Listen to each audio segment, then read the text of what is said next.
ॐ गुं गुरुभ्यो नमः। ॐ गं गणपतये नमः। ॐ श्रीपरदेवतायै नमः।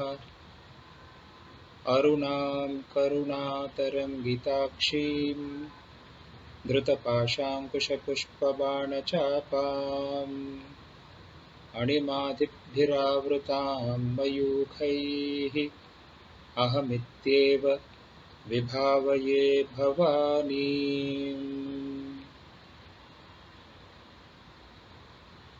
नमस्कार। इस वीडियो मालिका द्वारा हम गुरु युगानंद नाथ जी या श्री जितेश सत्यन जी, जो श्री विद्या तंत्र पीडम के गुरु हैं, उनके द्वारा रची गई ललिता सहस्रनाम में पाए जाने वाले देवी श्री त्रिपुर सुंदरी पर साधना केंद्रित भाष्य प्रस्तुत करने जा रहे हैं।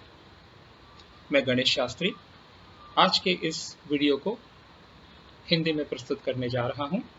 तो आइए जान लेते हैं इस वीडियो द्वारा देवी ललिता त्रिपुर सुंदरी का तीसरा नाम जो है श्रीमत् सिंहासनेश्वरी, इस पर भाष्य। सदाशिव प्रियकरी मूल प्रकृति रूप धृक अमृतेशि महेशानी शृंगारांग निवासिनी उत्पत्ति स्थिति संहर्त्री प्रलयापदनाशिनी महाप्रलय युक्त्या च सृष्टि संहारकारिणी। ये पंक्तियां विश्वसार तंत्र से ली गई हैं, जिनमें देवी को संहारक शक्ति के रूप में स्तव प्रस्तुत किया गया है। तो आइए जान लेते हैं श्रीमत् सिंहासनेश्वरी का श्री विद्या में अर्थ। कई भाष्यकार ये दर्शाते हैं कि ये नाम श्रीमत् सिंहासनेश्वरी देवी के संहारक रूप का संकेत देती है। तो इस अभिप्राय की पुष्टि करने हेतु कुछ भाष्यकार कहते हैं कि सिंह शब्द को अगर आप विपरीत कर देते हैं तो वह हिंसा कहलाती है, और हम सब जानते हैं कि जो हिंसक है या जो नाश करने वाला है उसका प्रतीक सिंह है। कुछ भाष्यकार आसन शब्द की जगह असन शब्द का उपयोग करते हैं। आसन शब्द का अर्थ हम जानते हैं, जो एक स्थिर आसन है उसको दर्शाता है, और असन का अर्थ है उत्सर्जन करना, और उत्सर्जन संहार को दर्शाता है। कुछ भाष्यकार ईश्वरी शब्दों को शासनकरी भी कहते हैं। ईश्वरी शब्द का अर्थ शासनकरी करके भी कहते हैं, जिसमें अनुशासन प्रस्थापित करने हेतु डांटने का भी संकेत है, जो एक प्रकार से हिंसा को दर्शाती है। तो ऐसे भाष्यों को सुनकर साधक अचरज में पड़ जाता है कि वाग देवताओं ने, जो ललिता सहस्रनाम के रचनाकार हैं, तो उन्होंने देवी के संहार क्रिया को दर्शाने के लिए श्रीमत् सिंहासनेश्वरी यह नाम क्यों चुना? क्योंकि श्री माता में जो पहला शब्द है श्री माता, उस शब्द में माता का सृजन रूप सहज ढंग से दर्शन करने को मिलता है। इसी तरह दूसरा शब्द जो श्री महाराज्ञी है, उसका राज्ञी जो शब्द है देवी के स्थिति रूप को दर्शाती है, और संहार को दर्शाने के लिए फिर उन्होंने ऐसा नाम का उपयोग क्यों नहीं किया, जैसे कि श्री काल संकर्षणी हो या श्री महाभैरवी हो, जो सरलता से उसके संहार रूप को दर्शा सकती है। फिर ये श्रीमत् सिंहासनेश्वरी नाम ही क्यों? तो अगर वाग देवताओं ने श्रीमत् सिंहासनेश्वरी इस शब्द का यहाँ पर प्रयोग किया है, तो निश्चित है कि वह शब्द उचित ही है, क्योंकि देवी के संहार प्रक्रिया को दर्शाने के लिए यही उचित पद उन्हें मिला होगा। तो इस शब्द के अनुकूलता को समझने के लिए पहले हमें देवी के संहार क्रिया के विषय को समझना होगा, जहां पर संहार या संकुचन, आखिर ये प्रक्रिया क्या है। तो उदाहरण के तौर पर एक बिंदु को लीजिए जिससे प्रकटीकरण होता है। तो आपको अगर इस विश्व की प्रकटीकरण प्रक्रिया को समझना है, तो एक पिरामिड जो चतुष्कोण त्रिकोणाकार जो इजिप्ट में पाया जाता है, पिरामिड जिसे कहते हैं। तो उस पिरामिड को लीजिए जिसका ऊपरी छोर का अंत बिंदु है और निचला छोर कई बिंदुओं से बना हुआ आधार है। तो ऊपरी छोर हो गई बिंदु और निचला छोर हो गया प्रकट ब्रह्मांड। ठीक उसी तरह अगर आपको संहार क्रिया को देखना है तो आप पिरामिड को ऊर्ध्व दिशा से देखेंगे, मतलब आप उसके आधार स्थान से उस बिंदु की ओर देखेंगे जहां पर सब लय हो जाती है। तो कोई भी गोलाकार या पिरामिड अनेक ऐसे बिंदुओं से ही निर्मित होती हैं और इसी प्रकार से ये ब्रह्मांड की उत्पत्ति होती है। तो संहार में नाश अथवा संकुचन होता है, एक या अनेक व्यष्टि रूपों का, जिसमें ये रूप बिंदुगत हो जाती हैं। तो इसी ऊर्ध्व गति को संहार कहते हैं, जो अनेक आधार बिंदुओं से मूल बिंदु में लयीकरण को दर्शाती है। श्रीमत् सिंहासनेश्वरी ये वाक्य 3 शब्दों में है, श्रीमत् सिंहासन ईश्वरी। श्रीमत् शब्द के 2 भाग हैं, श्रीम और अत।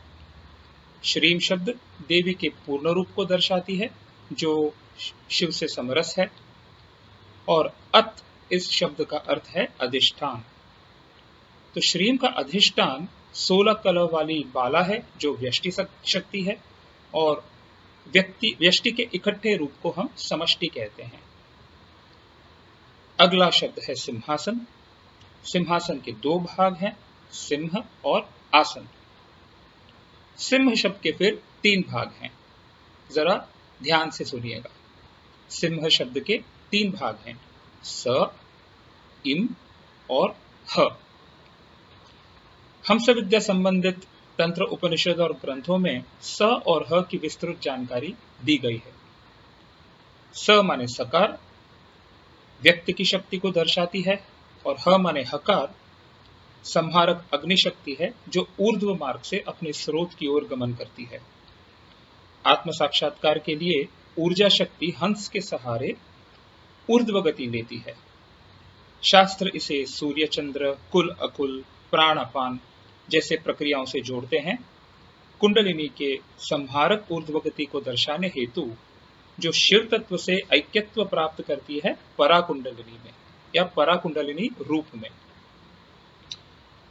अब ईम शब्द की ओर चलते हैं। ईम श्री विद्या के काम कला को दर्शाती है। ये श्री चक्र में वह महायोनि के रूप में विराजमान है जो मध्य त्रिकोण है, जो बिंदु के ठीक बाहर पहला प्रकट रूप है श्री चक्र का। और इसी महायोनि में सब कुछ लय हो जाता है। अस्तित्व जो स है, प्रकटीकरण, ऊर्ध्व गति में ह बनकर, ऊर्ध्व गति मतलब संहार, तो ऊर्ध्व गति में ह बनकर स्रोत स्थान जो इम है, इसमें गतिमान होने की प्रक्रिया को सिंह कहते हैं। मंथन भैरव के इस पंक्ति में ये दर्शाया गया है। सिंहकम विपरीतेन सकार सिंह संज्ञया। तो सिंह के विपरीतीकरण सकार है, इसीलिए सिंह। अस्तित्व जब संहार मुख से देखा जाता है तो स इम ह। सिंह विद्या में आसन देवी भैरवी है। देवी के संहार क्रिया का सिंह संबंध भैरवी देवी से संबंधित कौल तंत्र के ग्रंथों में प्रख्यात है। आइए और प्रमाणों को दर्शन प्राप्त कर लेते हैं भैरवी तंत्र के अलावा। एतद्वै मयूरप्रस्तार पूजयेत् खटिकायुतं न चात्र विस्मरेत् किंचित विद्या मार्ग समुद्धरेत् सिंहवलोकने शंभु संहारेण स्वरूपतः। तो मेरु प्रस्तार की पूजा अधिष्ठान समेत किया जाना चाहिए। हे शंभु, इस विद्या का प्रयोग संहार क्रम के सिंह की पैनी दृष्टि के जैसे किया जाना चाहिए, जो ऊर्ध्व आंतरिक गति है सिंह दृष्टि के समान। एतत् सिंहावलोकेन सिंहवत् सिंहसंज्ञया आदिपीठेश्वरी ख्याता मुद्रा त्रितय भेदिता। तो सिंह दृष्टि के संहारक अथवा ऊर्ध्व दृष्टि से प्रकट होने वाले इस सिंह विद्या की आदि पीठेश्वरी स्वयं सिंह है। क्रुद्ध दृष्टि महासिंहा सिंहासन समाश्रिता। और इस पंक्ति पर गौर करें। अट्टाटहास वदना नृत्यंती वह्निमंडला। तो क्रुद्ध दृष्टि से देवी एक सिंही की तरह सिंहासन पर विराजमान है। अट्टाटहास के साथ वो अग्निमंडल में नृत्य कर रही है। भैरव ग्रंथों के मंत्रों को सिंहनाद कहा जाता है। ग्रंथ ज्ञान को सिंह दर्शन कहते हैं और कुल को सिंह आमनाय कहते हैं। इस विद्या के तत्व को सिंह संकेत और आचरण को सिंहाचार कहते हैं। तो प्रस्तुत पंक्ति देवी भैरवी के श्री विद्या कुल के संबंध को दर्शाती है। विपरीत कुलाम्नाये तत्र सिंहो न संशय सिंहकपर रूपेण मथनाद अपि चंद्रमाः। तो निस्संदेह सिंह कुल आमनाय के विपरीत अथवा संहार ऊर्जा में स्थित है। मंथन अथवा शिव शक्ति के मिलन प्रक्रिया में सिंह चंद्र में सर्वोपरि रूप है। ईश्वरी अथवा ईश्वर की शक्ति श्री विद्या में देवी त्रिपुर सुंदरी है। सुंदरी मूल है। तो श्रीमत् सिंहासनेश्वरी का प्रकट अर्थ जीव के ऊर्ध्व गति से स्रोत की ओर प्रवास को दर्शाती है। अगर इसे श्री विद्या तंत्र के क्रम के दृष्टिकोण से देखें तो देवी बाला का संहार क्रिया में भैरवी के विभिन्न रूपों में परिवर्तन क्रम दर्शाते हुए जो संहार कृति से स्रोत सुंदरी को जा मिलती है। श्री विद्या का सिंहासन पूजा क्रम यही है जो बाला से शुरुआत होकर अनेक भैरवी रूपों को धारण करते हुए आखिर सुंदरी बन जाती है। यष्टि समष्टि हो जाती है, बाला सुंदरी हो जाती है। इन विभिन्न भैरवी रूपों के परिवर्तन क्रिया के साथ काली कुल के विपरीत जहां संहार को प्रकट अवस्था की अंधकार में लयीकरण की प्रक्रिया मानी जाती है, श्री कुल में संहार को प्रत्येक व्यष्टि रूपों की अंतर्गतिकरण या लयीकरण मानी जाती है, जिसका परम धाम पराबिंदु है। इसमें कोई अंधकार वाला लयीकरण का प्रक्रिया नहीं है। तो इस प्रकार श्रीमत् सिंहासनेश्वरी संहार कृति को दर्शाती है, जो देवी के पंचकृत्या जो हैं सृष्टि, स्थिति, संहार, तिरोधान और अनुग्रह, इन पंचकृत्यों में तीसरा कृत्य जो संहार है उसे दर्शाती है। देवी ललिता के चरणों में सादर नमन और उन वाग देवियों के भी चरणों में सादर नमन, जिन्होंने इस ललिता सहस्रनाम का लेखांकन किया है और जो माता ललिता जैसे ही संपूर्ण और निर्दोष हैं। तो इसमें कोई संदेह न हो कि श्रीमत् सिंहासनेश्वरी उपयुक्त नाम है और यह एकमात्र नाम देवी के इस संहारक क्रिया के तत्व को और श्री विद्या के सिंहासन मंत्र के गुप्त तंत्र क्रम को दर्शाती है। देवी के इन कार्यों का निर्वाह जो बाला भैरवी और सुंदरी रूप के परिवर्तन के तहत करती है, यह क्रिया इस नाम श्रीमत् सिंहासनेश्वरी को देवी के 268वां नाम जो संहारिणी है और 276वां नाम जो भैरवी है, इसे बिलख दर्शाती है। सरल अर्थ यह हुआ कि श्रीमत् सिंहासनेश्वरी, संहारिणी और भैरवी इन दोनों नामों से बिलख है। श्रीमत् सिंहासनेश्वरी केवल संहारिणी ही नहीं है, बल्कि वह उन तीनों अवस्थाओं और उनके दरमियान के अवस्थांतर का शासन करती है। संहार केवल पूर्ण नाश नहीं है। हम आमतौर पर संहार मतलब नाश समझते हैं। संहार केवल पूर्ण नाश नहीं है, बल्कि अवस्थांतरण अथवा संकुचीकरण है। जिस प्रकार पौर्णमी और अमावस के बीच प्रत्येक स्थिति के घटन को संहार अथवा संकुचीकरण कहते हैं, क्योंकि पौर्णमी से अमावस्या के बीच में चंद्रमा घटती जाती है, तो उसे हम संकुचीकरण कहते हैं, संपूर्ण नाश नहीं कहते। तो श्रीमद सिंहासनेश्वरी इस संकुचीकरण अथवा संहार के हर एक पद की आधिपत्यत्व करती है अमावस में लय होने तक। तो आइए चलते हैं श्रीमद सिंहासनेश्वरी के भक्ति साधना की ओर। कृद्ध दृष्टि महासिंहा सिंहासन समाश्रिता अट्टाटहा सवदना नृत्यंती वह्निमंडला। ये पंक्ति हमने कुछ पहले भी देखे हुए थे। तो क्रुद्ध दृष्टि धारण किए देवी एक शेरनी की तरह, स्वयं शेरनी है, शेरनी की तरह सिंहासन पर विराजमान है और अट्टहास करते वह अग्निमंडल में नृत्य कर रही है। इसकी परिकल्पना कीजिए आप। तो इस तरह देवी सिंहिनी है, संहार रूप, जो सिंहासन पर बैठी है, जो संहार क्रिया का प्रतीक है। वह ब्रह्मांड संहार का रुद्र नृत्य कर रही है। अग्निमंडल में सब कुछ नष्ट हो जाता है और अपने कृत्य के हर एक पल का अट्टाटहास पूर्वक आनंद ले रही है। तो भक्ति मार्ग में प्रशस्त साधक श्रीमद सिंहासनेश्वरी के 4 चरणों से गुजरता है। पहला चरण जो है रूप की सराहना। तो देवी का यह अत्यंत वैभवशाली और ताकतवर रूप आकर्षण कारक है, क्योंकि साधक उस चरम अतिबल से जुड़ जाता है। दूसरा चरण है संहार शक्ति के दृश्य से होने वाला भय भाव की उत्पत्ति।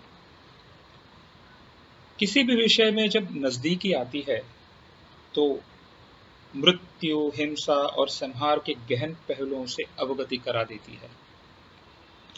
यह है दूसरा चरण। तीसरा चरण संहार क्रम के पश्चात फिर सृष्टि होती है।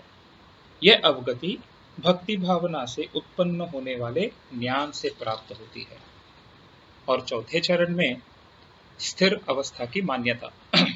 यहाँ देवता के निज रूप, ऐक्यत्व और गहरा संबंध के भाव को उजागर करता है। भक्ति मार्ग में अधिकांश साधक पहले ही चरण में अटके पड़े रहते हैं, क्योंकि अगले चरण उनसे संभला नहीं जाता। आपने सुना होगा कि लोग माता काली के रूप को सौम्य दर्शाने हेतु कुछ भी कह जाएंगे। वे कहेंगे कि माता बड़ी शर्मीली है, इसीलिए वे अपने जिह्वा को दांतों दबले दबाई हुई हैं, या उनके शिरच्छेद और मुंडमाल धरे हुए चित्र को देखकर कहेंगे कि ये मातृत्व का प्रतीक है। ये सब पहले चरण के साधकों की भावना है। उन्हें प्रकृति के विनाशकारक स्वरूप का आकर्षण तो है, किंतु उसके तत्व के अनुभूति की स्वीकृति अभी तक नहीं है, जिसके चलते दूसरे चरण तक पहुंचा जा सके, जो अनुभविक ज्ञान है। इस अगले चरण के अनुभविक ज्ञान से साधक में भय उत्पन्न होता है और इसीलिए वे देवी के कई अनुकूल सौम्य रूप को पकड़े रहते हैं और उस खरे अनुभव से अपने आप को वंचित कर देते हैं। अनुभूति शब्द आध्यात्मिक साधना में बहुत महत्व रखती है, और ये क्यों है ऐसा हम जान लेते हैं एक उदाहरण के साथ। मान लीजिए हम एक सिनेमा में गए और उस सिनेमा में इतने लीन हुए कि आसपास के वातावरण की अभिज्ञता हम खो दिए, और सिनेमा में लीन होकर हम जब सिनेमा देख रहे हैं तब एक भयानक दृश्य सामने आ जाता है, जिससे हमें एक भय उत्पन्न होता है। यही अगर हम एक चित्र के रूप में देखें, चलचित्र नहीं, चित्र या फोटो, तब ऐसा भय उस चित्र मात्र को देखने से या चित्र को किसी और दृष्टिकोण से, उसके पहलुओं को किसी अन्य या सौम्य रूप में देखने से इस प्रकार की भयभीति का अनुभव नहीं होता।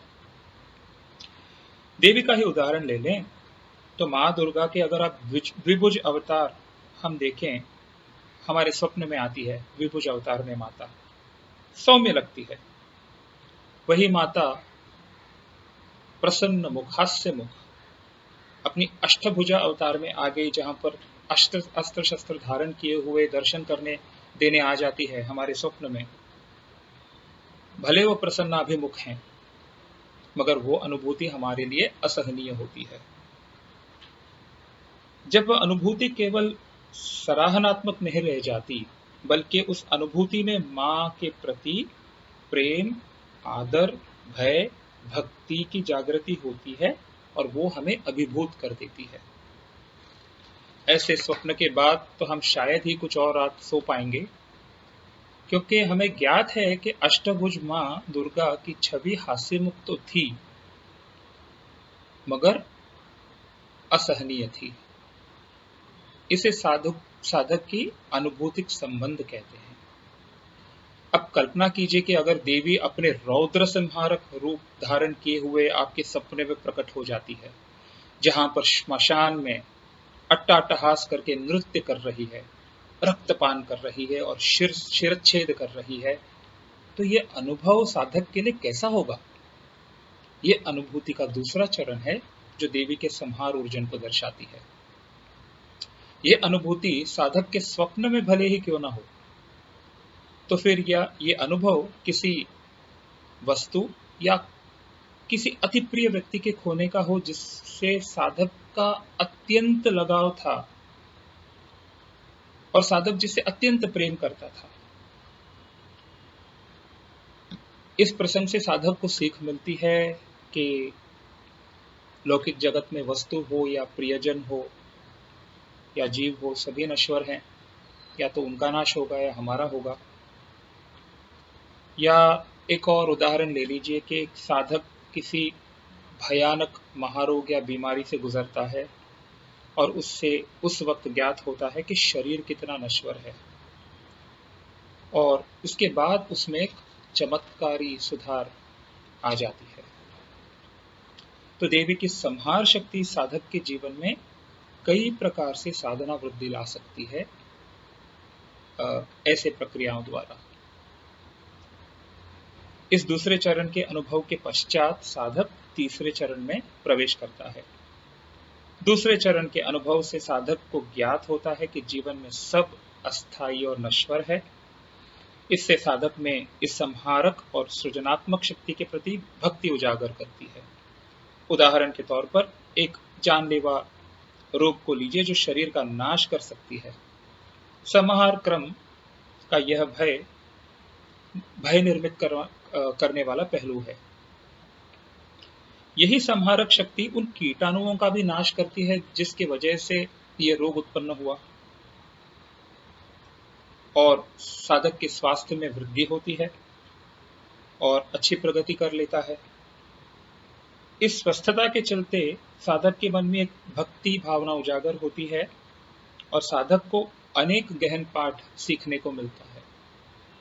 अंतरतम से जब जीवन हेतु और संपूर्णता की खोज की भावना जब हमारे मन में जागृत होती है ना, तब चौथे चरण की ओर साधक अग्रसर हो जाता है, जो देवी से ऐक्यत्व के अनुभव का चरण है। इसीलिए अधिकांश साधकों के लिए संहार शक्ति माध्यम से सीख प्राप्त करना उचित और उपयुक्त नहीं है। न केवल तंत्रिक अनुसंधान में, बल्कि नित्य पूजा में भी जो गुरु और आचार्य दूसरे चरण का तिल मात्र भी अनुभव किए होते हैं, वे अपने साधकों को घर पर संहार शक्ति रूपी देवी के चित्र रखने से वर्जित करेंगे, जैसे भैरवी का हो या काली मां का चित्र हो। साधकों के घर पे वे ऐसे चित्रों को रखने से वर्जित कर देते हैं। श्रीमद सिंहासनेश्वरी नाम यह दर्शाती है कि वो संहार की अधिपति है, जो साधक को परिवर्तन क्रम के अंधमय स्थिति में मार्गदर्शन प्रदान करती है, और इस कार्य के कई पहलू हैं। मान लीजिए अगर ये अंधकार अज्ञान से उत्पन्न हुआ है, तो इस पहलू को गुरु रूप से तुलना कर सकते हैं, जो शिष्य को आत्म साक्षात्कार के पथ पर अग्रसर करने हेतु कई चरणों से साधक को सुरक्षा सहित ले जाते हैं। अगर मृत्यु समय का अंधकार हो तो इसमें हम एक केवट की तुलना कर सकते हैं जो अपने ग्राहक को एक छोर से दूसरी छोर सुरक्षित पहुंचाते हैं। नदी के दोनों किनारे प्रकट अवस्थाएं हैं और केवटिया एक प्रकट अवस्था से दूसरी प्रकट अवस्था में साधक को पार ले जाते हैं। अगर अंधकार ब्रह्मांडिक पहलू से देखा जाए, यूनिवर्सल तौर पर, तो ये एक नित्य संहारक रूप का पहलू को दर्शाती है जो इस सृष्टि में संतुलन बनाए रखती है। ब्रह्मांड में तो नित्य रूप से सृष्टि और संहार की क्रिया चलती रहती है। तो मृत्यु समय का अंधकार एक गहन पहलू है। इसका अर्थ केवल देह त्याग नहीं है। हम नियमित तौर पर सुषुप्ति में लीन होते हैं और फिर जागृत अवस्था में आ जाते हैं और फिर से जागृत अवस्था का संहार होता है पुनः जागृत अवस्था पाने तक। हमारे सुषुप्ति अवस्था में कई अणुओं का नाश, हमारे शरीर के कई अणुओं का नाश होता है और फिर पुनर्निर्माण भी होता है। तो संहार अवस्था रूप अथवा शारीरिक रूप में भी होता है। तो ये संहार अवस्था शारीरिक रूप में भी पाया जाता है। तो एक शिष्य को श्रीमद सिंहासनेश्वरी के समक्ष कैसे जाना चाहिए? ठीक उसी तरह जैसे एक शिष्य अपने गुरु के समक्ष जाए। अगर आध्यात्मिक उन्नति की हेतु हो तो संपूर्ण शरणागति आवश्यक है। तभी तो गुरु शिष्य के अंतर्वासनाओं का क्षय कर सकते हैं। जैसे पसंद नापसंद, शुद्ध अशुद्ध, सही गलत जैसे विरोधाभाव का नाश करके देवी साधक को सर्व शिवशक्तिमय होने का पाठ पढ़ाती है। श्री विद्या साधक ने देवी के इस तत्व को जान लेना चाहिए। बीमार होकर उससे उभरना, इसे भी संहार कहते हैं। किसी कठिनाई में फंसना और उससे उभरना, इस कार्य में भी संहार क्रिया देखने को मिलता है। किसी को क्षति पहुंचाना और किसी क्षति से बचना, इसमें भी संहार का दर्शन प्राप्त किया जाता है। और कुछ जीतने के लिए किसी और को कुछ खोना पड़ता है, तो इस जीत में भी संहार क्रिया देखने को मिलता है, क्योंकि किसी के जीत के लिए किसी और को कुछ खोना पड़ता है। तो श्रीमद सिंहासनेश्वरी के रूप में देवी साधक के दुश्मनों का संहार करती है और साधक को क्षति से बचाकर रखती है। साधक की कठिनाइयों को दूर करती है और उसकी जिंदगी में अनुकूल परिस्थितियों का निर्माण करती है, जिसके चलते उसके जीवन में सुख, स्वास्थ्य और समृद्धि आए। इसीलिए पहले दिए हुए उदाहरण में, जिसमें काली देवी की मूर्ति या चित्र घर पर न रखें, इस उदाहरण को हमने गलत तरीके से नहीं लेना चाहिए कि हम ऐसा प्रतीत न हो कि हम श्रीमद सिंहासनेश्वरी से अपना नजर बचाना चाहते हैं। यह आपकी सुरक्षा के लिए है। अगर एक चोर आपके घर में घुस आता है तो उसे भगाने के लिए क्या आप उसे कोई मिष्ठान खिलाएंगे? क्या उससे भाग जाएगा वो? नहीं ना। उस चोर से भी सक्षम और ताकतवर व्यक्ति आपके साथ होना चाहिए, तभी वो चोर को घर से भगा पाएंगे। तो जैसे कोई पुलिस वाला है जो इस चोर को आपके घर से भगा देता है।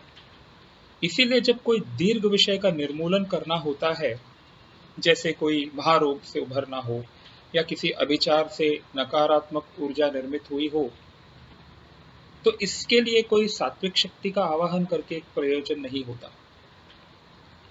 श्रीमद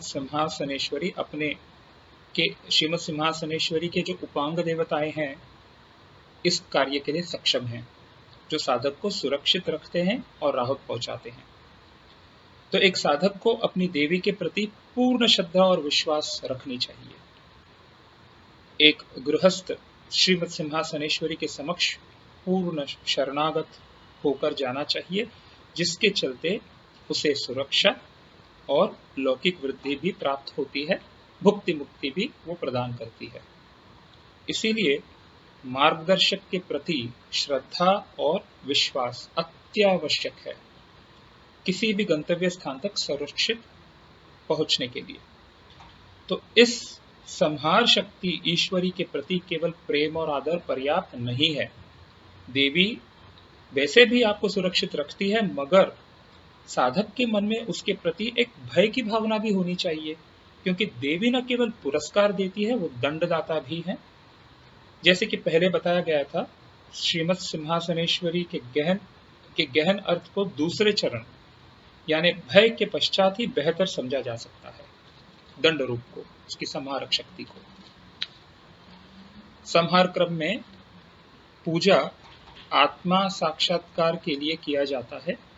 तंत्र कुंडलिनी साधना में भी इस ऊर्ध्व प्रक्रिया का पालन किया जाता है, जहां पर तत्वों का प्रत्याहार कर कुंडलिनी ऊर्ध्व आगमन करती है शिव से अस्तित्व पाने के लिए। तो यहां पर तंत्र योग संहार क्रम का पालन करती है।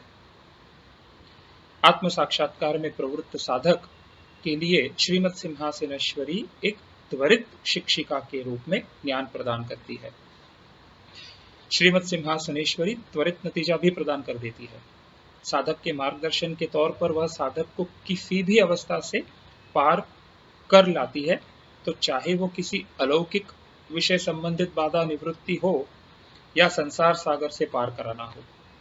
तो भुक्ति और मुक्ति पाने हेतु साधक ने श्रीमद सिंहासनेश्वरी के समक्ष पूर्ण शरणागत होकर उनकी सुरक्षा की याचना करें।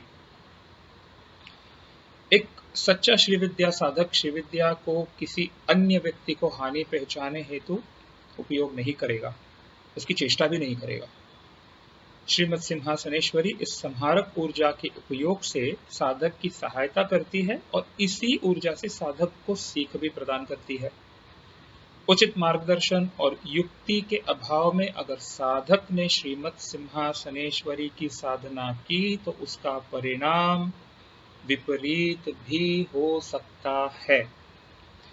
तो भक्ति साधना के उपलक्ष्य में वे समस्त भावनाएं जैसे प्रेम, भय, शरणागति, आदर, जो एक साधक जब वह अपरिचित गंतव्य स्थान पहुंचने के लिए एक इच्छुक है और एक मार्गदर्शक है जो उस साधक को उस अंधकार भरे पथ से ले जाता है और उसे सुरक्षित उस स्थान तक पहुंचा देता है, इन दोनों के बीच के नाते का मतलब एक साधक और उस मार्गदर्शक के दोनों के बीच के संबंध में पाए जाते हैं। ये भावनाएं जो हैं श्रीमद सिंहासनेश्वरी शब्द को दर्शाती है। तांत्रिक ग्रंथ हमें सावधानी बरतने को कहती है। संहार क्रिया के उपलक्ष्य में देवी महासिंहासन आश्रिता हो जाती है, महासिंहासनाश्रिता हो जाती है, अर्थात शेरनी जो सिंहासन पर बैठी हुई है। इससे कोई फर्क नहीं पड़ता कि यह शेरनी कितनी शांत अथवा पालतू है। एक गलत कदम जिससे शेरनी कुपित हो जाए, वह आप पर झपट पड़ेगी। इस कारण साधक ने संहार शक्ति स्वरूप देवताओं के विधियों में बहुत सावधानी बरतनी चाहिए। स्वयं अनुसंधान प्रयोग से बचकर रहें, गुरु के बताए मार्ग और प्रयोगों का ही उपयोग करें। कारण तो बहुत साफ है, अच्छा या विपरीत परिणाम यहाँ त्वरित मिल जाता है और गलतियों के लिए यहाँ पर सहिष्णुता बहुत कम है। जाग्रत स्वप्न सुषुप्तीनां साक्षिभूत्यै नमो नमः, महापापौघ पापानां विनाशिन्यै नमो नमः, दुष्टभीति महाभीति भंजनायै नमो नमः। देवी अवस्थात्रय की साक्षी है, वह सभी दोषों का निवारण करती है और सभी परेशानियों को भी दूर करती है। इसी के साथ हम श्रीमद सिंहासनेश्वरी शब्द के भक्ति कर्म को यहाँ पर विराम देते हैं और आइए चलते हैं श्रीमद सिंहासनेश्वरी शब्द के ज्ञान साधना दृष्टिकोण की ओर। ज्ञान पथ के साधक की प्राथमिक समझ यही होगी कि संहार का अर्थ संपूर्ण प्रलय है। तो ये प्रलय क्या है? ब्रह्मांड पुराण के ललिता उपाख्यान खंड में महाशंभु देवताओं को ये बताते हैं कि प्रलय 3 प्रकार के होते हैं। ये है अवंतर प्रलय, जिसमें प्रलय के पश्चात ब्रह्मा जी इस ब्रह्मांड का पुनर्निर्माण करते हैं।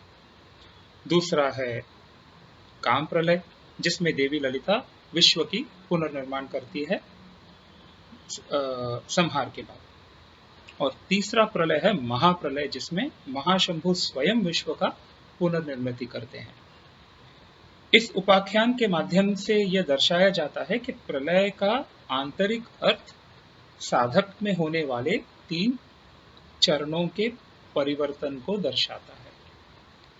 पहला है अवंतर प्रलय, जिसमें साधक को अवांतर वाक्य से अवगत कराया जाता है, जहां गुरु साधक को प्रारंभिक बोध कराते हैं कि सृष्टि के पहले भी रचना थी। इस बोध से साधक में परिवर्तन निर्मित हो जाती है, जिसकी वजह से साधक में उस परम पुरुष या परम चैतन्य के प्रति भक्ति जागृत हो जाती है, जो सृष्टि के निर्माण से पहले उपस्थित थे। दूसरा है काम प्रलय, जो मोक्ष हेतु दीक्षा है। जब गुरु को लगता है कि साधक अनंत अनुभव का पात्र बन गया है, तब गुरु अपने शक्ति द्वारा साधक को शुद्ध कर उन्हें दीक्षित करते हैं मुक्ति मार्ग की ओर। गुरु द्वारा दीक्षित साधना के आचरण से साधक की सभी इच्छाएं और पापों का निर्मूलन हो जाता है और साधक मुक्ति मार्ग में प्रशस्त हो जाता है। तीसरे और आखिरी प्रलय का दर्शन कर लेते हैं, जिसे महाप्रलय कहते हैं। और यह प्रलय महावाक्य अथवा महालय से संबंधित है, जो हमें अवगत कराती है कि हम माने जीवात्मा स्वयं परमात्मा है।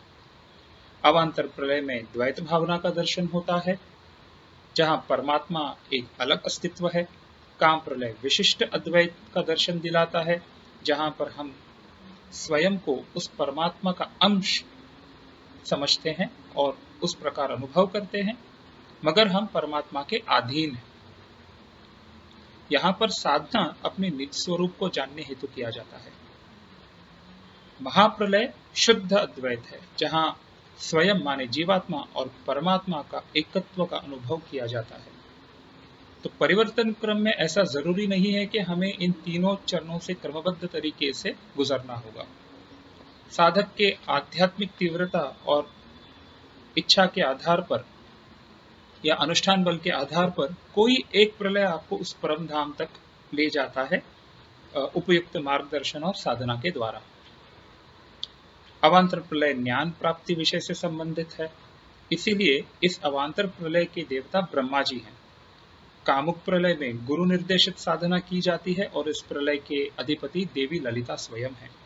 और महाप्रलय स्वयं साक्षात्कार से संबंध रखती है, जिसमें ज्ञान अथवा साधना जैसे कर्मों के बिना भी अवगति हो जाती है और इसके अधिपति स्वयं महाशंभु हैं। ब्रह्मांड के दृष्टिकोण से प्रलय का विवरण कई पुराणों और तांत्रिक ग्रंथों में किया गया है। इसमें तत्वों का अन्य तत्वों में लय दर्शाया गया है, जिनमें से उनकी उत्पत्ति हुई होती है। अहिर्बुद्धि संहिता के प्राकृत्य प्रलय वर्णन में यह दर्शाया गया है। पृथ्व्या अप्सु लयः अपां तेजसी लयः तेजसो वायौ लयः वायोर आकाशे लयः।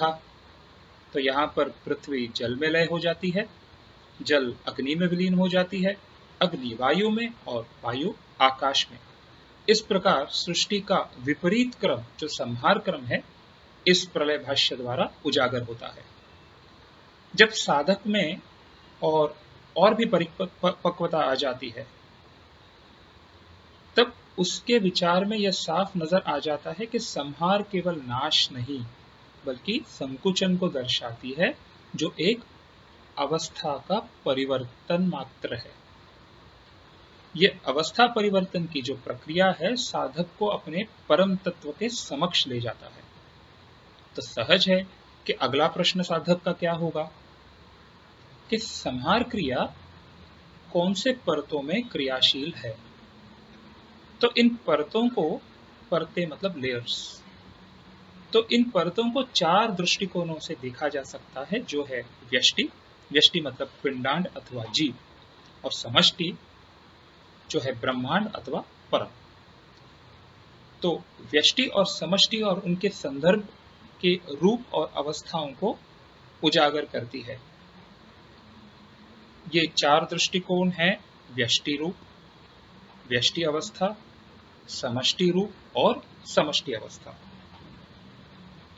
व्यष्टि रूप के 3 परत हैं, जिनके पश्चात और कोई रूप नहीं। वे हैं विश्व, जो जीव का स्थूल रूप है, तेजस, जो जीव का सूक्ष्म रूप है, और प्रज्ञा, जो जीव का कारण स्वरूप है।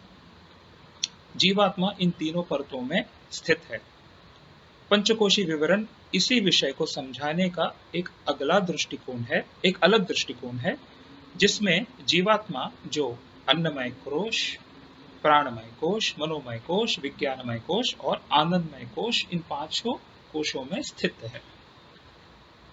व्यष्टि अवस्थाएं 5 हैं, जो हैं स्थूलात्मा, जो जागरूकता या अवेयरनेस है, जो जागरूक व्यक्ति है, जो बाह्य विश्व का हमें अनुभव कराती है। सूक्ष्मात्मा, जो स्वप्न देखने वाले व्यक्ति का अनुभव है। कारणात्मा या कौशल, जो सुषुप्ति स्थिति व्यक्ति का अनुभव है, जो विश्व के क्षमता को दर्शाती है, पोटेंशियल। जीवात्मा अथवा साक्षी, जो जीवात्मा अथवा साक्षी है, जो तीनों अवस्थाओं को जोड़ता है।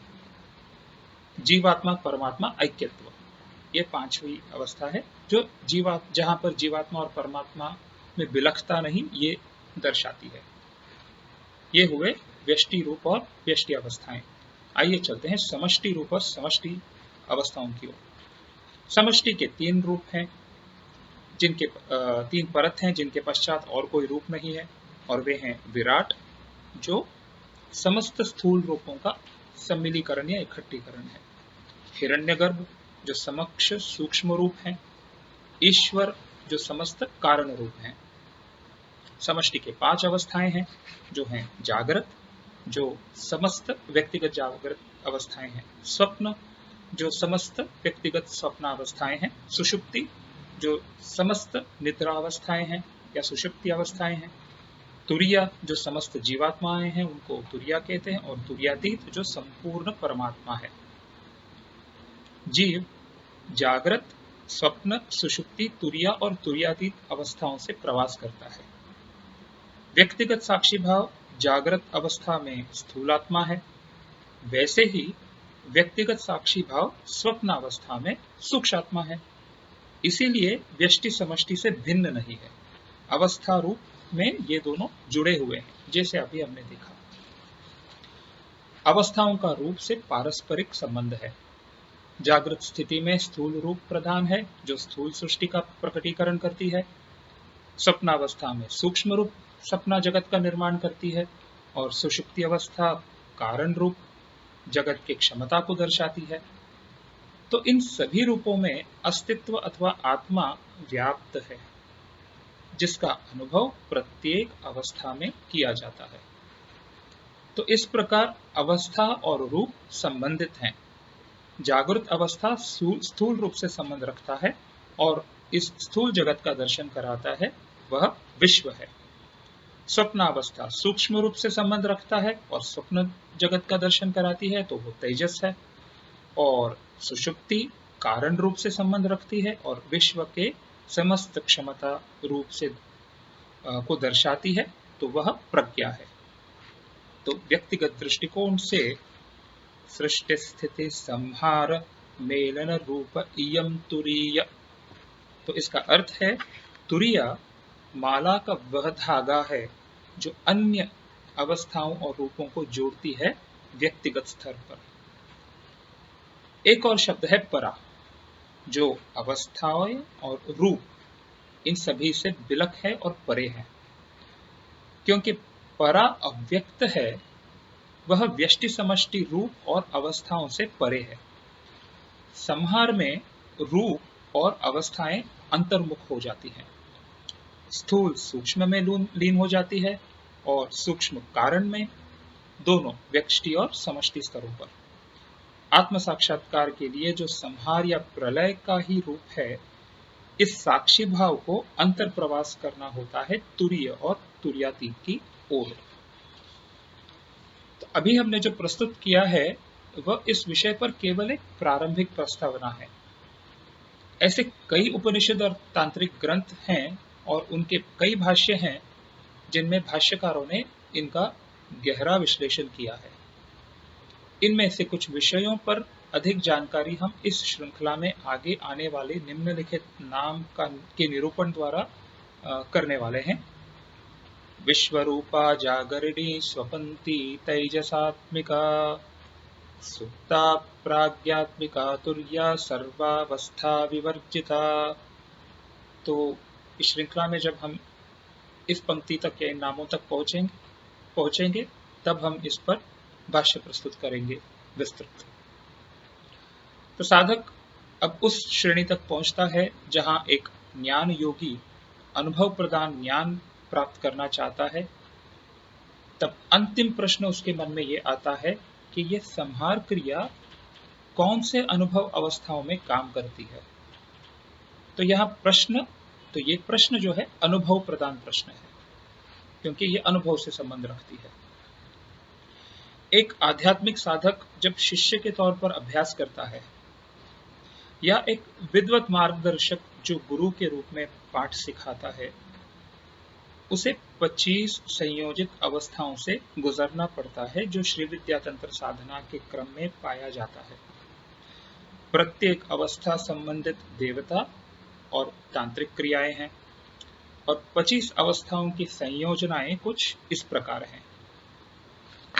तो मूल या बेस अवस्थाएं जिसे कहते हैं ये 5 हैं: जागृत, स्वप्न, सुषुप्ति, तुर्या और तुर्यातीत। ये पांचों अवस्थाएं देवी के पंच सिंहासन से संबंध रखती हैं। प्रत्येक सिंहासन के 5 भाग हैं जिन्हें 4 पैर और एक आसन से दर्शाया गया है, तो 5 भाग हो गए।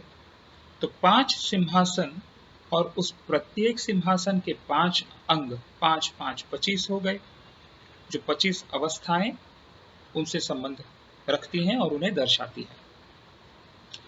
ज्ञानार नवतंत्र में देवी ईश्वर के पंच सिंहासन की विस्तृत जानकारी याचना। ज्ञानार नवतंत्र में देवी ईश्वर से इस पंच सिंहासन की विस्तृत जानकारी की याचना करती है कुछ इन पंक्तियों द्वारा। पंच सिंहासनगता कथम सा त्रिपुरा परा कथयस्व महेशान कथम सिंहासनम भवेत। जहां पर गुरु को लौकिक कार्यों में भी उलझे रहना पड़ता है, तो वहां कुछ साधक ऐसे भी हैं जो सदैव आनंद की अनुभूति में लीन रहते हैं देवी से जुड़े रहने के कारण। इन्हें जीवन मुक्त कहते हैं और इनकी हरकतों को देखकर किसी को लगेगा कि वह पागल है, क्योंकि उस साधक को न रहन सहन की दिलचस्पी है, न भूख लगती है, न किसी को ज्ञान प्रदान करने की इच्छा होती है। वे हमेशा परा से जुड़े हुए होते हैं और परा से जुड़े इन 5 अवस्थाओं से गुजरते हैं। तो जीवन मुक्त श्री विद्या साधक उन 25 अवस्थाओं के अलावा 5 और अवस्थाओं को दर्शाते हैं। और क्योंकि ये अवस्थाएं परा से संबंधित हैं, इनका कोई देवता स्वरूप नहीं होता, क्योंकि परा का कोई स्वरूप नहीं। तो परातंत्र इस अदृश्य अनुत्तर 6वां सिंहासन को सम्मिलित कर षड सिंहासन पद को दर्शाती है।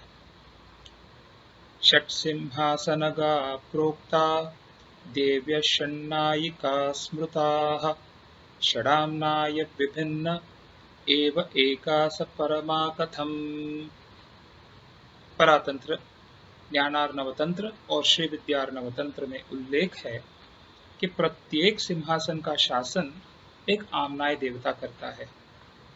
निम्नदर्शित इस पंक्ति में इन 6 सिंहासनों के 6 आम्नाय देवताओं का उल्लेख है। षट सिंहासनगा देवी नायिका षट प्रकीर्तिता षट सिंहासनम संस्था सा षट आम्नो येति कीर्तिता। तो आमनाय देवता अथवा सिंहासन की नायिका उस गुट के देवता से संबंध रखती है।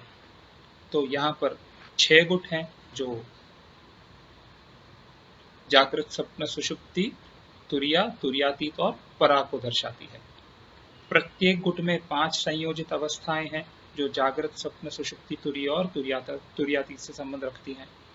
तो उदाहरण के तौर पर जैसे जागृत जागृत, जागृत स्वप्नावस्था, जागृत सुषुप्ति अवस्था, जागृत तुरीय अवस्था या जागृत तुरियातीत अवस्था। तो जागृत अवस्था में ये 5 उपावस्थाएं हैं।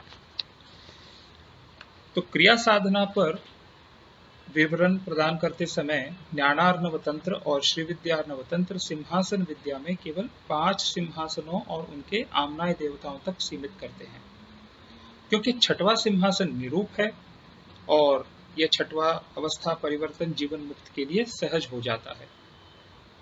तो आइए देखते हैं 25 अवस्थाओं को जो साधक से संबंधित है और जीवन मुक्त के 5 अवस्थाओं को अलग से परा अवस्था में जो श्री विद्या के दृष्टिकोण से यहां पर प्रदर्शित किया गया है। पहला गुट है जागृत अवस्था। तो जागृत अवस्था से संबंधित उपावस्थाएं इस प्रकार हैं। जागृत अवस्था, यहां पर इंद्रियां जागृत हैं, बाह्य इंद्रियां। इस अवस्था में संसार का प्रत्यक्ष अनुभव होता है, जैसा हम और आप कर रहे हैं। तो साधारण मनुष्य जो साधना नहीं करता, उसकी जागृत अवस्था यह जागृत अवस्था से बिलक है। चैतन्य के दृष्टिकोण से जो व्यक्ति साधना नहीं करता उसे सुषुप्त माना जाता है। ऐसे लोग मानो एक आध्यात्म रहित चैतन्य अवस्था में रोजमरोज की दिनचर्या जैसे खाना पीना सोना निर्वाह में व्यस्त हैं। उदाहरण के तौर पर अन्नपान की प्रक्रिया को ले लीजिएगा। ऐसे व्यक्ति अन्न ग्रहण करते समय रसास्वाद पर उनका बिल्कुल ध्यान केंद्रित नहीं होता, ना ही उन्हें विभिन्न प्रकार के पकवान के स्पर्श का आभास होता है, ना ही सुगंधाभास। वे केवल अन्न ग्रहण करने के कार्य में अपना ध्यान रखते हैं। जो साधारण जागृत अवस्था के व्यक्ति हैं उनकी बात कर रहा हूं। स्वयं साक्षित्व की अथवा इस प्रकट जगत की जागरूकता इनके अनुभव में नहीं होता।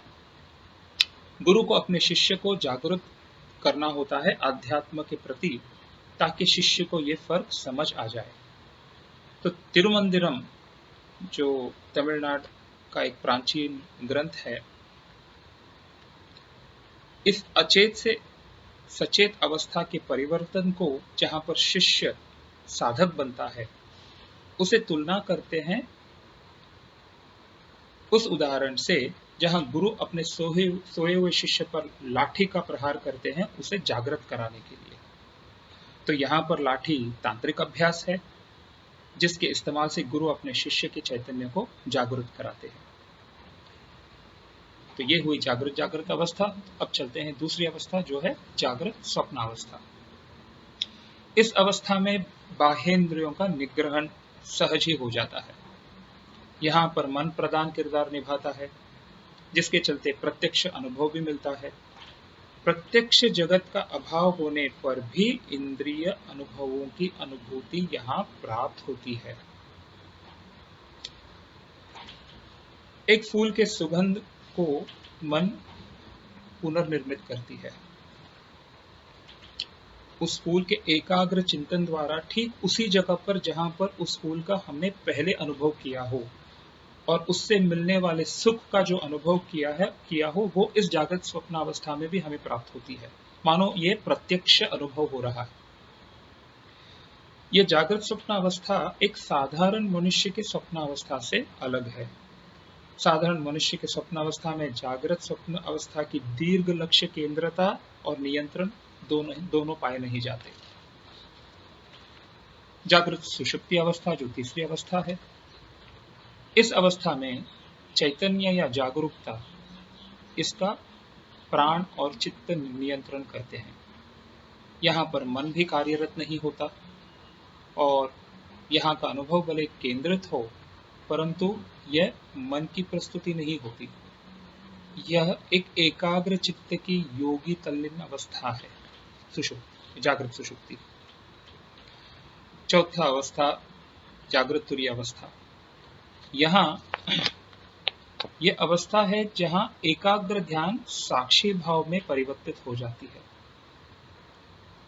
अनुभूति साक्षी करने हेतु। यहाँ पर ध्यान, ध्यान पात्र और ध्यान करता, ये जो त्रिपुटी है वो एक हो जाती है। साक्षी तो पहले के अवस्थाओं में भी उपस्थित थे और यहाँ पर केवल कर्ता अनुभव रह जाता है, बाकी के दो नहीं रहते। हर कॉग्निशन प्रोसेस जो कहते हैं, देखने वाला, देखने की प्रक्रिया और दिखाई देने वाला जो ऑब्जेक्ट है, वस्तु है, ये तीन चीज होते ही आपकी ये कॉग्निशन प्रोसेस होती है, देखने की प्रक्रिया होती है। यहाँ पर सिर्फ देखने वाला रह जाता है जो साक्षी भाव है। चौथा है जागृत तुरीयातीत, पांचवा है जागृत तुरीयातीत। इस अवस्था में साक्षी जीव है वो भी अनुपस्थित हो जाता है। इसे समाधि स्थिति कहते हैं, जहां पर साधक इस समस्त ब्रह्मांड से एकत्व का अनुभव करता है आत्म दृष्टिकोण से। यहाँ पर वक्त का आभास बिल्कुल नहीं रहता और साधक इस अनुभव को केवल आनंद के वक्तव्य से ही व्यक्त कर पाते हैं, क्योंकि यहाँ पर अनुभव करने वाला भी अनुपस्थित है। तुरिया में साक्षी भाव तो था, यहाँ पर साक्षी भाव भी नहीं है। इस समाधि अवस्था में जीवात्मा परमात्मा से एकत्व का अनुभव करता है, जहां पर जीव भाव प्रदान है। ये हुए जागृत अवस्था के 5 गुट। आइए चलते हैं स्वप्न अवस्था के 5 गुटों की। जागृत की 5 विशिष्ट उपजातियों का विवरण करना आसान था, क्योंकि कहीं ना कहीं हम सबको हमारे जीवन में ऐसे क्षणों का अनुभव हुआ होगा जहां पर हमारी जागरूकता या अवेयरनेस किसी एक अवस्था से जुड़कर उसके अनुभूति करती है और उस अनुभूति का कल्पना कर सकती है।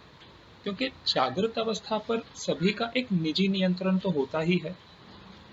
इंद्रियों का इस्तेमाल न करते हुए भी स्वप्नावस्था में मन कार्यरत है। तो उन प्रत्येक 5 उपावस्थाओं में स्वप्नावस्था का भी दर्शन हम प्राप्त कर सकते हैं, उन प्रत्येक अवस्थाओं के अनुभूति के आधार पर। तो आइए चलते हैं पहली उपावस्था स्वप्न अवस्था की, जो है स्वप्न जागृत। यहाँ पर आपको ज्ञात होता है कि आप सपना देख रहे हैं बिना अवस्था परिवर्तन के। जागृत से स्वप्नावस्था में जो परिवर्तन होता है उसमें होने वाले अनुभव प्रक्रिया का यहाँ पर अभाव है और सपना आपको जागृत अवस्था के समान ही अनुभव में आता है। स्वप्नावस्था, यहाँ पर आप सपने देखते तो हैं मगर भूल जाते हैं, अनुभव में तो होता है मगर अवस्था परिवर्तन होते ही भूल जाते हैं। स्वप्न सुषुप्ति अवस्था, यहाँ पर आपको सपने में कोई दृश्य नजर नहीं आता जब आप उस स्थिति में रहते हैं, मगर स्वप्न जरूर होता है। कुछ स्वप्न की कुछ विशिष्ट घटनाएं जो हैं उसके कुछ भाग आपको अलग अलग अवस्थाओं में शायद याद आते होंगे, जिससे आप निष्कर्ष लगा सकते हैं कि हाँ, मैंने ऐसा कुछ देखा था। स्वप्न तुरीय अवस्था, इस अवस्था में सपना में आए हुए दृश्य स्वप्न का एहसास का अभाव होता है। स्वप्न तुरीयातीत, इस अवस्था में जीवात्मा व परमात्मा का अनुभव करता है जहां पर परमात्मा प्रदान है। जागृत तुरीयातीत में जीव प्रदान था, यहां पर परमात्मा प्रदान है। आइए अब हम सुषुप्ति गुट का दर्शन करते हैं। सुषुप्ति में मन निष्क्रिय होता है, तो सुषुप्ति के 5 अवस्थाओं को जागृत अवस्था में परिवर्तित होने के बाद ही निष्कर्षित किया जाता है।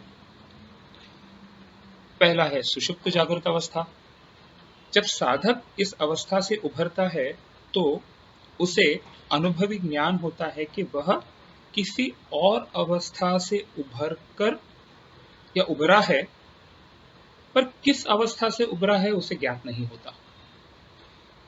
सुषुप्ति स्वप्नावस्था, इस अवस्था से उभरते वक्त इसके पहले वाले अवस्था के परिवर्तन का ज्ञान साधक को एक एहसास मात्र के रूप में होता है,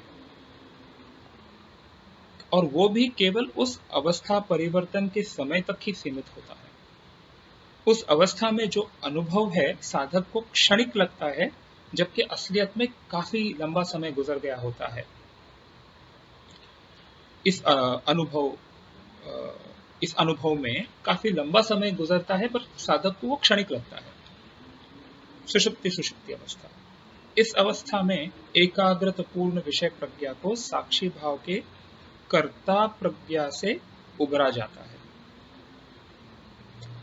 किसी अवस्था से परिवर्तित होते वक्त एक आनंद की अनुभूति होती है। परिवर्तित अवस्था में यह ज्ञान नहीं होता कि किस कारण इस आनंद की अनुभूति हुई। सुषुप्ति तुरीय अवस्था, यह शून्य अवस्था जैसा एक अवस्था है जिसका विवरण ही किया नहीं जा सकता। इस अवस्था में होने का प्रमाण केवल एक घड़ियाल में गुजरते हुए वक्त के द्वारा ही दिखाया जा सकता है। साधक के लिए यह शून्य अवस्था है, या वह जिसका कोई अस्तित्व नहीं है, जिसमें कोई अनुभव ही नहीं है, तो इस अवस्था में प्रवेश करना और इससे उभरना, इन दोनों का उसे ज्ञात ही नहीं होता। सुषुप्ति तुरीयातीत अवस्था, ये पांचवा अवस्था है सुषुप्ति गुट की। इस अवस्था में जीवात्मा परमात्मा का अनुभव करता है, और यहाँ पर अहम और त्वम दोनों समान तुलना में हैं। तो जागृत तुरीयातीत में जीव प्रधान था, सुषुप्ति तुरीयातीत में परम प्रधान था। यहाँ पे जीव और परम दोनों समान तुलना में प्रधान है। चौथा गुट तुरीयावस्था का गुट। आइए चलते हैं पहले उपगुट की ओर जो है। तो उसके पहले तुरीय अवस्था को केवल हम काल्पनिक तौर पर ही प्रस्तुत कर सकते हैं, क्योंकि तुरीय में केवल जीवात्मा ही प्रधान है, साक्षित्व ही प्रधान है। तो तुरीय जागृत अवस्था, यहाँ पर जीवात्मा का अनुभव प्रमाण होता है, जिसे हम इदम कहते हैं। तुरीय स्वप्न अवस्था, यहाँ अनुभविक कर्ता, जो सीयर हम कहते हैं, जो अनुभविक कर्ता ज्ञान अथवा सब्जेक्टिव ज्ञान, वही होता है इस अवस्था में, जिसे हम अहम कहते हैं। ऑब्जेक्टिव ज्ञान नहीं होता। तुरीय सुषुप्ति अवस्था, यहाँ जीवात्मा की परमात्मा होने का अनुभव ज्ञान प्राप्त होता है, जिससे व्योम की अनुभव ज्ञान हम कहते हैं। तुरीय अवस्था, यहाँ पर जीव का परम होने का अनुभव ज्ञान प्राप्त होता है, जहां पर अव्यक्त रूप व्याप्ति भी शामिल है। तुरीयातीत अवस्था, यहाँ पर जीवात्मा परमात्मा एकत्व की अनुभूति है, जहां दोनों में कोई अंतर पाया नहीं जा सकता, क्योंकि दोनों एक दूसरे से सम्मिलित हो रहे हैं। तो जागृत तुरीयातीत में जीव प्रधान, स्वप्न तुरीयातीत में परम प्रधान, सुषुप्ति तुरीयातीत में समान तुलना में प्रधान, तुरीयातीत में जीव और परम के बीच हमें अंतर ही नहीं दिखता, क्योंकि दोनों सम्मिलित हो जाते हैं। आइए चलते हैं तुरीयातीत अवस्था की ओर। तो इस अवस्था को भी केवल काल्पनिक तौर पर ही दर्शाया जा सकता है, क्योंकि यह जीवात्मा साक्षी भाव में, तो यहाँ पर तुरीयातीत अवस्था में जीवात्मा साक्षी भाव भी नहीं है। तुरीय अवस्था में कम से कम कर्ता ज्ञान या जीवात्मा साक्षी भाव उपस्थित थी, तुरीयातीत में तो वो भी नहीं है। यहाँ पर केवल ज्ञान और शुद्ध ज्ञान है, जिसमें जीवात्मा को स्वयं के परमात्मा होने की जागृति होती है, और ये ज्ञान ही तुरीयातीत अवस्था है। आपको ज्ञान नहीं होता, आप ज्ञान है केवल। तुरीयातीत जागृत अवस्था, यहाँ पर ज्ञान को स्वयं की जागरूकता होती है। यहाँ साक्षी अथवा जीवात्मा को परमात्मा का ज्ञान होता है। तुरीयातीत स्वप्नावस्था, ज्ञान को स्वयं की जागरूकता नहीं होती। Knowledge is not aware of itself. तुरीयातीत सुषुप्ति, यहाँ पर ज्ञान को स्वयं की जागरूकता होती है, मगर ये जीवात्मा को ज्ञात नहीं होता। तुरीयातीत तुरीयावस्था, यहाँ पर ज्ञान की उपस्थिति भी नहीं होती, जिसके चलते ज्ञाता जो जीवात्मा है और ज्ञात जो परमात्मा है, उनके बीच के भेद को दर्शाया जा सके, वो ज्ञान ही उपस्थित नहीं है यहाँ पर। तुरीयातीत अवस्था, यहाँ न जीवात्मा है न परमात्मा उपस्थित है। इस अवस्था को पूर्ण प्रज्ञ अथवा पूर्ण चैतन्य कहते हैं, जो केवल शुद्ध ज्ञान है। न जीव ज्ञान है न परम ज्ञान है, केवल ज्ञान। ये हो गए 5 मूल अवस्थाएं और उनके उपावस्थाओं का 25 अवस्थाओं द्वारा विस्तृत जानकारी। इन 5 अवस्थाओं के बाद आता है वो 6वां अवस्था, परा अवस्था। इन अवस्थाओं में जीवन मुक्तों के लिए मात्र होता है। ये अवस्थाएं केवल जीवन मुक्तों को दर्शाती है, जो सदैव उस परम तत्व से जुड़े रहते हैं। पराजागृत अवस्था, ये एक जीवन मुक्त अवस्था है, जहां जागृत जग से कोई संबंध ही नहीं रहता। जीवन मुक्त एक पगलाए हुआ व्यक्ति के समान प्रतीत होता है, जो किसी भी विषम परिस्थिति में प्रसन्न और हास्यमुख है, क्योंकि जीवन मुक्त सदैव ब्रह्मानंद में लीन है और उन्मत्त अवस्था में है और उसे बाह्य जग से कोई संबंध ही नहीं है। परा स्वप्नावस्था, यहाँ एक जीव मुक्त अवस्था है, जहां स्वप्न लोक से भी कोई संबंध नहीं रखता।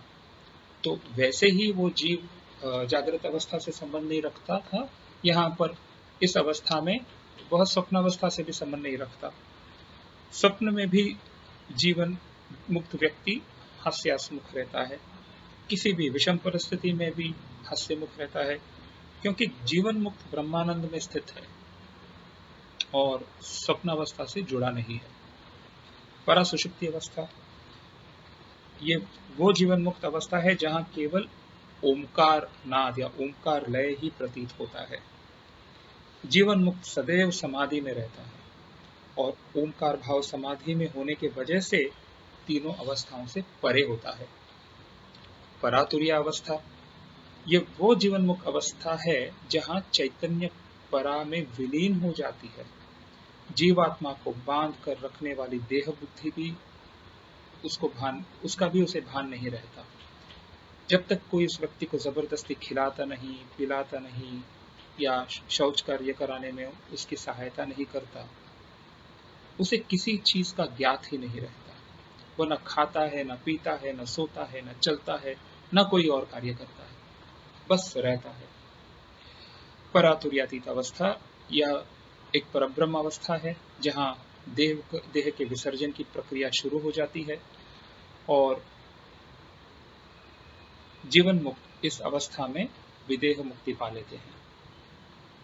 परा अवस्था की किसी देवता के रूप से संबंध नहीं होती, क्योंकि यह स्वयं प्रमाणित है कि परा में कोई साधना करने की इच्छा नहीं रह जाती, क्योंकि वो उन्मत्त ब्रह्मानंद लीन तल्लीन अवस्था में है। तो देवता रूप केवल 25 अवस्थाओं, पहले 25 अवस्थाओं तक ही सीमित है, जो साधक के तौर पर किया जाता है। ऊर्जा रूप जैसे ध्वनि या वाक या ज्योति को तांत्रिक ग्रंथों में परा से जोड़ा गया है। जैसे हमने अभी देखा कि परा सुषुप्ति अवस्था, जिसमें प्रणव या ओंकार नाद की हमने बात की, तो इस अवस्था को ओंकार अनुभूति से जोड़ा गया है। तो अगर संहार क्रिया के तत्व को समझा जाए तो हम कह सकते हैं कि संहार अवस्थाएं परिवर्तन को दर्शाती है या परिवर्तन के क्रम को दर्शाती है, जो तुर्यातीत और परा की ओर हमें ले जाती है ज्ञान साधना में। किंतु ज्ञान साधना में जो प्रलय की प्रक्रिया है, जैसे अवांतर प्रलय, काम प्रलय और महाप्रलय, इनमें से कोई भी संयोजन बन सकता है। ऐसा जरूरी नहीं कि आपको हर एक अवस्था से गुजरना होगा। तो श्रवण, मनन और निधिध्यासन की प्रक्रिया से जिससे साधक को संहार प्रक्रिया का अनुभव प्राप्त होता है। इसमें से आंतरिक संकुचन और अवस्था परिवर्तन, इसमें दोनों सम्मिलित हैं। यह समझना अत्यावश्यक है कि ये अवस्थाएं केवल काल्पनिक नहीं हैं। श्री विद्या तंत्र में प्रत्येक अवस्था से जुड़ी देवता मंत्र और पद्धति है, जिससे अवस्था परिवर्तन किया जाता है या हो जाता है। तांत्रिक ग्रंथों में तो विस्तार रूप में इन अवस्थाओं से संबंधित प्रदान ऊर्जा प्रवाह वाहिनी जो है, उनसे संबंधित क्रियाशील तत्व और चक्रों का विवरण किया गया है, जहां हमारी जागृति केंद्रित होती है। और किस लिए? अवस्था प्राप्ति के लिए। तो अवस्था प्राप्ति के लिए इसका पूरा विवरण दिया गया है कई तंत्रों में। तो इसी के साथ हम श्रीमद सिंहासनेश्वरी से संबंधित ज्ञान साधना के भाष्य को यहाँ पर विराम देते हैं और चलते हैं श्रीमद सिंहासनेश्वरी से जुड़े हुए क्रिया साधना तत्व की ओर। श्रीमद सिंहासनेश्वरी शब्द बड़ा गहन है। इस शब्द के विवरण के लिए एक संपूर्ण पुस्तक भी कम पड़ जाएगा। इस भाष्य में केवल कुछ ही महत्वपूर्ण पदों को दर्शाया गया है, ताकि भाष्य के द्वारा प्राथमिक ज्ञान प्रदान किया जाए और इस भाष्य को हम सीमित रखें। तो थोड़ी देर पहले जिन अवस्थाओं के संयोजनाओं का दर्शन प्रदान किया गया था, उनका विवरण कई तंत्रिक ग्रंथों में पाया जाता है, जैसे कि मातृका चक्र विवेक, शिवसूत्र और तिरुमंदिरम जैसे ग्रंथ। इन संयोजित अवस्थाओं से संबंधित देवताएं, उनका ध्यान, पूजा, मंत्र और अनेक विधियां सिंहासन मंत्र, जो ज्ञानार्णव तंत्र का भाग है, उसमें दर्शाया गया है और श्री विद्यार्णव तंत्र में भी दर्शाया गया है। देवताओं का विवरण अलग से कालिका पुराण, श्री तंत्राभिधानम और अनेक श्री विद्या ग्रंथों में किया गया है, जहां पर इन देवताओं को भैरव तंत्र के उचित पदों के साथ जोड़कर प्रमाणित किया गया है। प्रत्येक देवता पर विवरण, इन देवताओं का संयोजक अवस्थाओं से संबंध, इन देवताओं के ध्यान और मंत्र और सिंहासन मंत्र संबंधित विश्लेषण इन भाष्य के दायरे से बाहर है, क्योंकि बहुत विस्तृत हो जाता है और इस समय सीमा में बांधने को बहुत कठिन हो जाता है। श्रीमद सिंहासनेश्वरी सिंहासन विद्या की ईश्वरी है। देवी के 25 देवता हैं, जो 5 गुटों में विभाजित है और प्रत्येक गुट की एक नायिका देवी है। तो इसमें कुल मिलाकर 30 मंत्र है, जो श्रीमद सिंहासनेश्वरी की विद्या कहलाती है।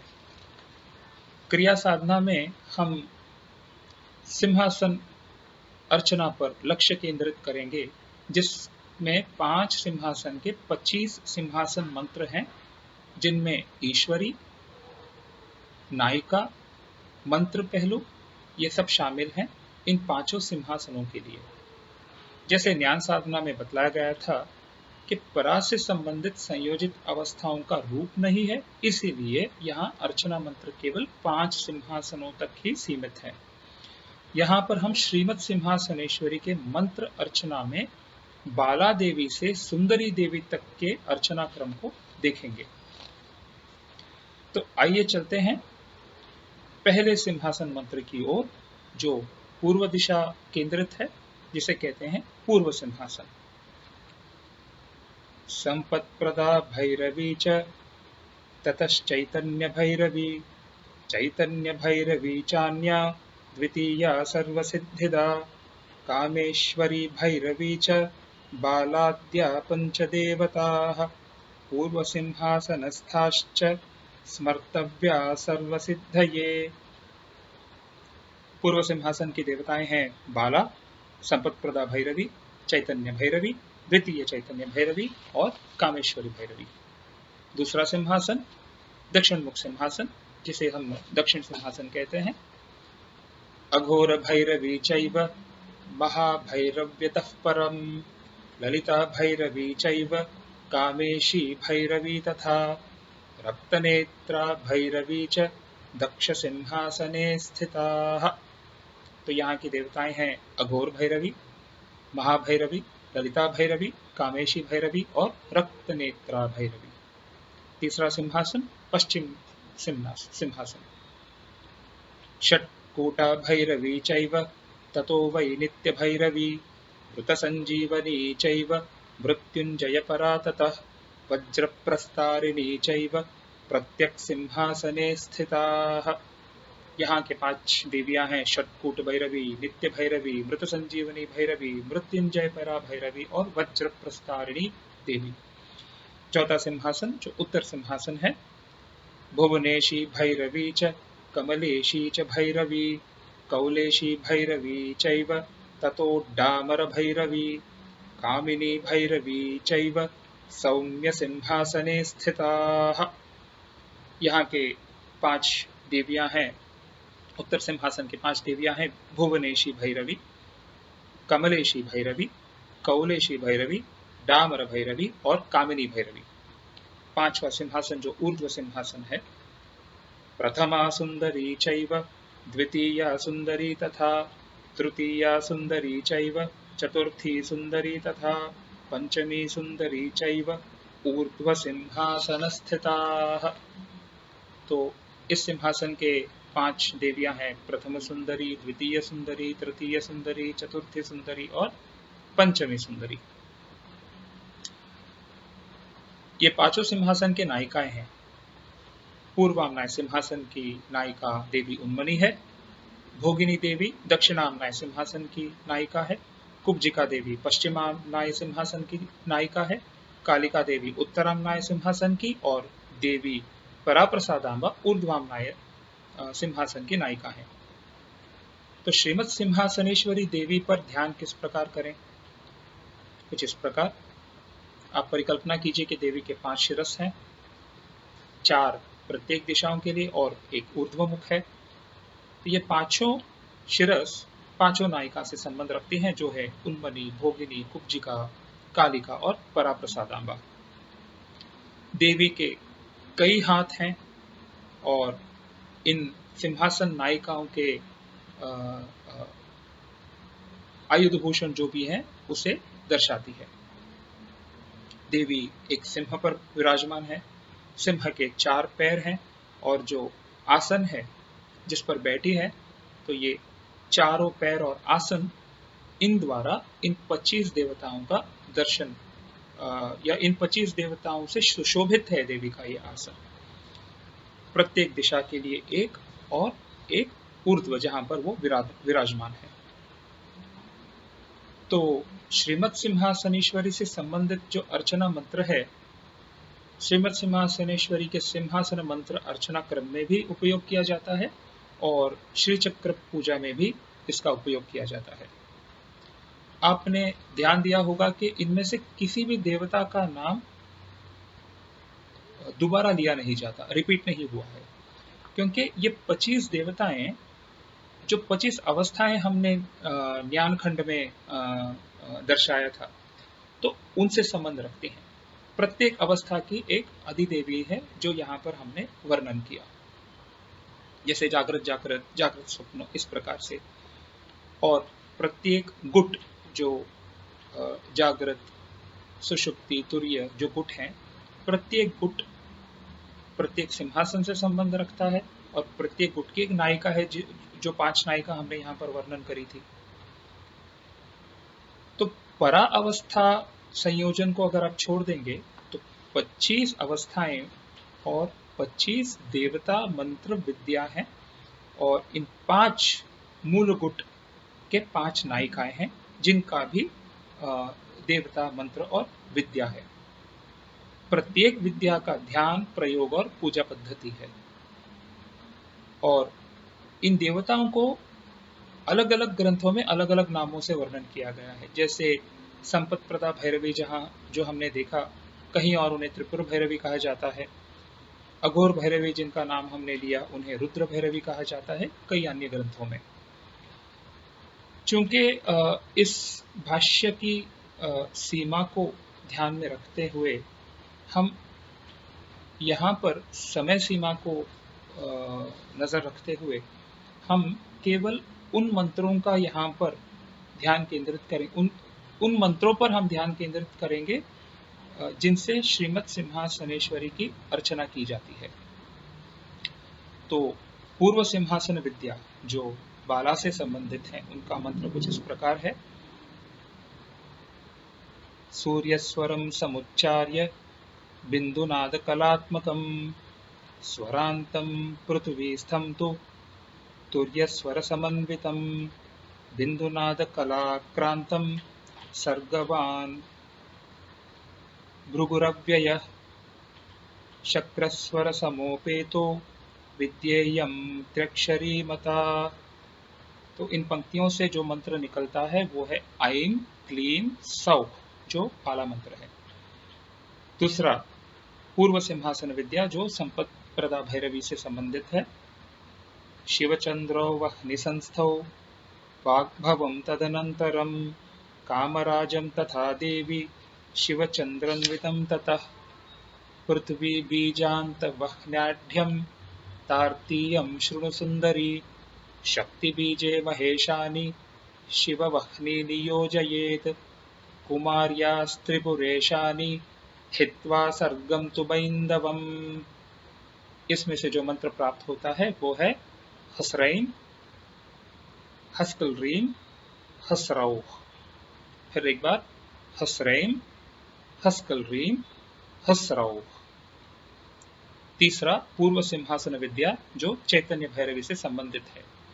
वाग्भवं बीजमुच्चार्यं जीव प्राण समन्वितं सकला भुवनेशानीं द्वितीयं बीजमुद्धृतं जीव प्राणं वह्निसंस्थं शक्रस्वर विभूषितं विसर्गाढ्यं महादेवी विद्या त्रैलोक्यमातृका त्रैलोक्यमोहनी देवी परब्रह्मचिदात्मिका।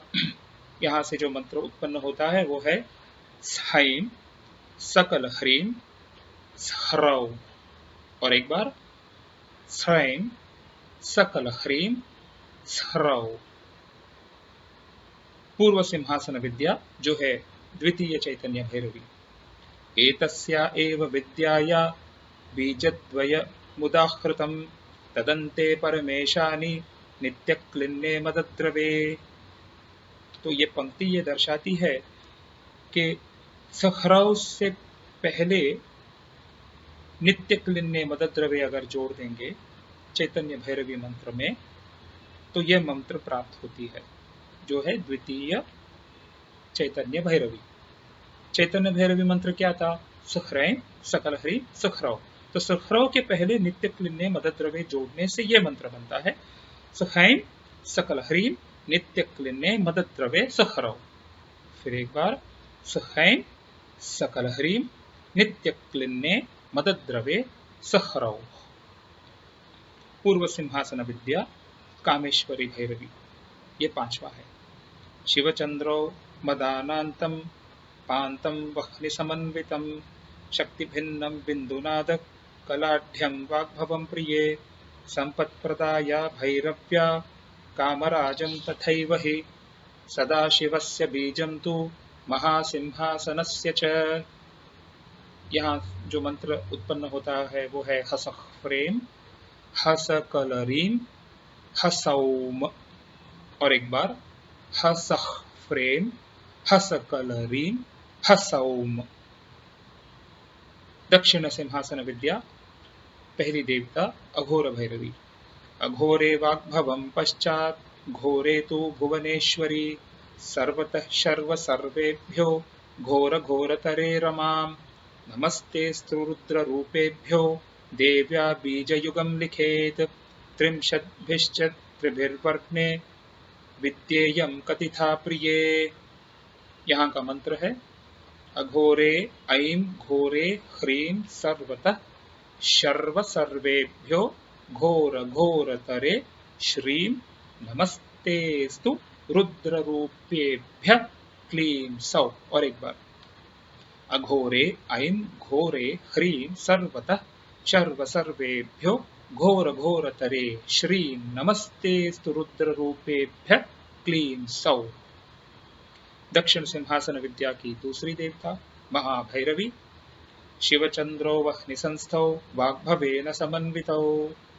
नादबिन्दुस्सु संयुक्तं प्रथमं बीजमुद्धृतम्। लोपाया वाग्भवं कूटं द्वितीयां बीजमुद्धृतम्। शिवचंद्रो वह्नि संस्थौ मनुस्वर समन्वितौ। तृतीयं बीजमाख्यातं बिंदुनाद कलान्वितम्। तो यहाँ का मंत्र है हस्रैं हसकल ह्री हस्रौम। और एक बार हस्रैं हसकल ह्रीं हस्रौम। दक्षिण सिंहासन विद्या तीसरी देवता ललिता भैरवी। माया बीजं समुद्धृत्य कामराजं तथोधरेत्। प्रेत बीजं समुद्धृत्य विद्येयं त्र्यक्षरी भवेत्। यहाँ का मंत्र है ह्रीं क्लीं हस्रौम। और एक बार ह्रीं क्लीं हस्रौम। दक्षिण सिंहासन विद्या चौथी देवता कामेशी भैरवी। कामेशी भैरवी स्यात् कामराजेन सुंदरी। यहाँ का मंत्र है क्लीं। कामेश्वरी का बीज है क्लीं। दक्षिण सिंहासन विद्या पांचवी देवता जो है रक्त नेत्रा भैरवी। चंद्रवाग्भव संयुक्तं बीजं प्रथममीरितं। सकला वह्निमायाभ्यां द्वितीयं बीजमीरितं। बालायाश्चैव तार्तीयं तृतीयं बीजमुद्धृतम्। यहाँ का मंत्र है सैम सकल रीम सौम। और एक बार सैम सकल रीम सौम। अब चलते हैं पश्चिम सिंहासन विद्या की ओर। पहली देवता षटकूटा भैरवी। डाकिनी राकिनी बीजे लाकिनी काकिनी युगात्। बीजे आहृत्य देवेशि योजयेच्चन्द्र सूर्ययोः। आद्यमैकार संयुक्तम् अन्यदीकारमण्डितं। शक्रस्वर समायुक्तं तार्तीयं बीजमाखिलेत्। बिंदुनाद कलाक्रांतं तृतीयं शैलसंभवे। यहाँ का मंत्र है डरलकसहैं डरलकसहीं डरलकसहौ। हौ नमी हौ। और एक बार डरलकसहैं डरलकसहीं डरलकसहौ। पश्चिम सिंहासन विद्या दूसरी देवता नित्य भैरवी। षटकूटा भैरवी देवी प्रतिलोमतया भवेत्। नित्या च भैरवी प्रोक्ता चतुर्वर्ग फलप्रदा। ये पंक्ति दर्शाती है कि षटकूट विद्या का अगर हम प्रतिलोम करें तो हमें नित्या विद्या मिलती है। तो नित्य मंत्र जो है वो इस प्रकार है। षटकूट भैरवी क्या थी? डरलकसहैं डरलकसहीं और डरलकसहौ। ये षटकूट थी पहली। दूसरी जो है नित्य भैरवी जो उसकी विलोम है जो है हस कलर डाइम हस कलर डी हस कलर डाउ। और एक बार हस करल डाइम हस करल डीम हस करल डाउ। तो ये वही मंत्र है जो तिथि नित्या जो देवी के कलाएं हैं उनमें जो तिथि नित्या कला है उसकी जो नित्या देवी है उसी का मंत्र है। तो इस देवता को आमतौर पर द्वादशार्ध्या माता भी कहते हैं। तो नित्या भैरवी संहार क्रम की देवी नित्या दोनों एक ही हैं। जैसे देवी बाला को कई अन्य ग्रंथों में बाला भैरवी भी कहते हैं जो संहार क्रम से संबंधित है। आइए चलते हैं पश्चिम सिंहासन विद्या की तीसरी देवता जो मृत संजीवनी है। शक्ति बीजं समालिख्य शिवचंद्रौ समालिखेत। अनुस्वार विसर्गाभ्यां मंडितौ क्रमतः प्रिये। संजीवनी च जूं जीवं प्राणग्रंथि स्थमाखिलेत। कुरु शब्दस्त्रिशौ सौ वह्निजायान्वितो मुनः मनुः। यहाँ का मंत्र है ह्रीं हंस संजीवनी जूम हमसः कुरु कुरु कुरु सौः सौः स्वाहा। और एक बार ह्रीं हमसः संजीवनी जूम हमसः कुरु कुरु कुरु सौः सौः स्वाहा। पश्चिम सिंहासन विद्या का चौथी देवता मृत्युंजय परादेवी। पदद्वन्द्वं वादनीति वाङ्मध्ये निक्षिपेत् प्रिये हस्राङ्गवाग्भवं देवी क्लिन्ने क्लेदिनि चालिखेत् महाक्षोभं कुरु द्वन्द्वं शिवचन्द्रकलानलां वामाक्षी बिन्दुनादाङ्गां तारबीजं ततो वदेत् मोक्षं कुरु युगं हंस्रं शक्रस्वर विसर्गवत्। यहाँ का मंत्र है वद वद वाग्वादिनी हस्रैं क्लिन्ने क्लेदिनी महाक्षोभं कुरु कुरु हस्रीं ओम मोक्षं कुरु कुरु हस्रौः। और एक बार वद वद वाग्वादिनी हस्रैं क्लिन्ने क्लेदिनी महाक्षोभं कुरु कुरु हस्रीं ओम मोक्षं कुरु कुरु हस्रौः। पश्चिम सिंहासन विद्या की पांचवी देवी जो वज्र प्रस्तारिणी देवी है। परां क्लिन्ने वाग्भवं च तत्क्रोमात्मकमक्षरं ततो नित्यमदा प्रान्ते द्रवे मायां च संनिखेत्। यहाँ का मंत्र ह्रीं क्लिन्ने ऐं क्रोम नित्यमदद्रवे ह्रीं। और एक बार ह्रीं क्लिन्ने ऐं क्रोम नित्यमदद्रवे ह्रीं। उत्तर सिंहासन विद्या भुवनेश्वरी भैरवी देवी जो पहली देवी है। हम साद्यम वाग्भवम चाद्यम हसकांते सुरेश्वरी भूबीजं भुवनेशानि द्वितीयं बीजमुद्धृतं शिवचंद्रो महेशानि शक्रस्वर विभूषितं बिंदुनाद कलाक्रांतं तृतीयं बीजमुद्धृतं एषा विद्या महेशानि भुवनेश्वर भैरवी। यहाँ का मंत्र है हसैं हसकल ह्रीं हसौम। फिर एक बार हसैं हसकल ह्रीं हसौम। आइए चलते हैं उत्तर सिंहासन विद्या की दूसरी देवी जो कमलेशी भैरवी है। भुवनेशी च चंद्राद्या कमलेशी तथा भवेत। तो ये मंत्र ये कहती है कि स और ह जो भुवनेशी मंत्र जो पहली मंत्र थी उसका जो स्थान है उसे विपरीत करें जिससे हमें कमलेशी मंत्र मिले।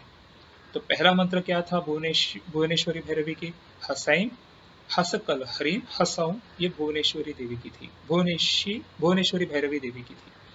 कमलेशी भैरवी के लिए स और ह को परिवर्तन कीजिए तो सहैं सहकल ह्रीं सहौम। फिर से सहैं सहकल ह्रीं सहौम। उत्तर सिंहासन विद्या तीसरी देवता जो है कौलेशी भैरवी। हसराध्या भैरवी सा त्रिषु बीजेषु पार्वती इयं तु हसराध्या स्यात् पूजा ध्यानादिकं तथा। यहाँ का मंत्र है हस्रैं हस्रीं हस्रौः। और एक बार हस्रैं हस्रीं हस्रौः। उत्तर सिंहासन विद्या चतुर्थ देवी जो है डामर भैरवी। पूर्वोक्त भैरवी देव्या कामकूटे परां शिवां हित्वोच्चरेत् तदा विद्यां महासिंहासनेश्वरी। तो यहाँ का मंत्र है हसैं हक्लीं हसौः।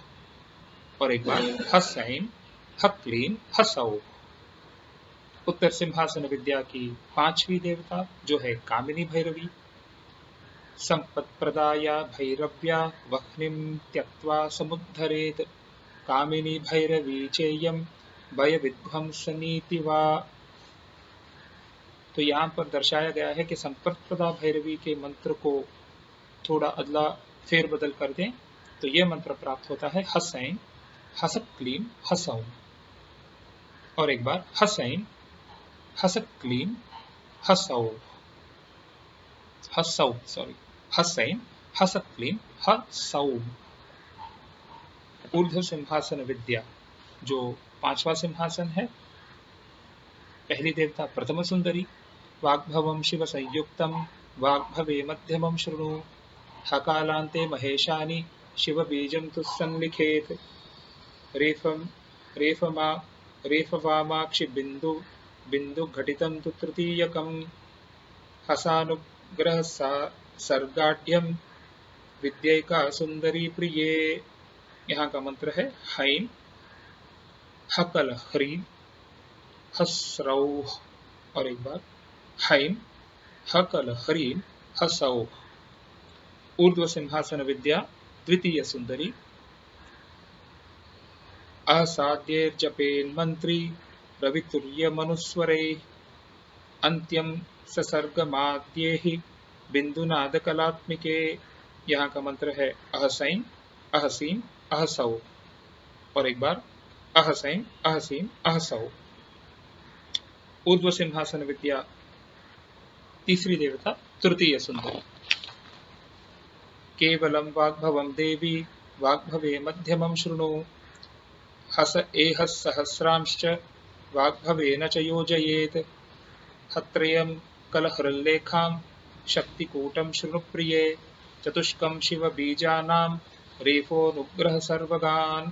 यहाँ का मंत्र है ऐन हस ए हस ऐन हस ए हस हस्रैन ह ह ह कलह्रीन ह ह ह ह रौम। और एक बार ऐन हस ए हस ह स्रैन ह ह ह कलह्रीन ह ह ह ह रौह। ऊर्ध्व सिंहासन विद्या चतुर्थी देवी चतुर्थ सुंदरी। कलान्ते शिव युग्मं तु तथा जीवत्रयं शिवे। परया पिंडितं कुर्यात् कूटमेतत् त्रिधेरयेत्। वाग्भवे कामराजे च शक्तिबीजे च संलिखेत। चतुर्थी सुंदरी ख्याता भोग मोक्ष प्रदायिनी। तो यहाँ का मंत्र कल ह ह स स स ह्रै ह्रीं कल ह ह स स स ह्रीं ह्रीं कल ह ह स स स ह्रौ ह्रीं। ऊर्ध्व सिंहा। और एक बार कल ह ह स स स ह्रैं ह्रीं कल ह ह स स स ह्रीं ह्रीं कल ह ह स स स ह्रौ ह्रीं। ऊर्ध्व सिंहासन विद्या पंचमी सुंदरी। जीव शिव युगम जीव क्षमाक्षकार शिवेन्दुमत। एतदाद्यं च मध्यं च हसयुक्ष्म शहेन्दुमत। अन्त्यं तु हसलक्षेन्दु हेन्द्वाकाश विभूषितम्। त्रिपुरेशी मनोरेशा पंचमी सुंदरी भवेत। तो यहाँ का मंत्र है स ह स लक्ष हसैन ह स लक्ष हसीन ह स लक्ष स हौ। और एक बार सह हस लक्ष हसैम हस हस लक्ष हसीन हस लक्ष सह सहौ। अब आइए चलते हैं सिंहासन नायिका मंत्रों की ओर। पूर्वामनाय सिंहासन नायिका जो उन्मनी देवी है, उनका मंत्र कुछ इस प्रकार। हश्रीमात्मकमुच्चार्य सह्रीमात्मक मद्रिजे शक्ति सकल ह्रीमन्ते चतुर्बीज मुदाहृतम्। श्रीबीजं कुरु तार्तीयं नित्या वेदाक्षरी भवेत। उन्मनी नाम विद्येयं भोग मोक्ष फलप्रदा। यहाँ का मंत्र है हश्रीं हश्रीं नहीं हश्रीं ह्रीं श्रीं कल ह्रीं।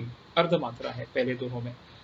हश्रीं सह्रीं श्रीं कल ह्रीं। दक्षिणाम्नाय सिंहासन नायिका भोगिनी देवी।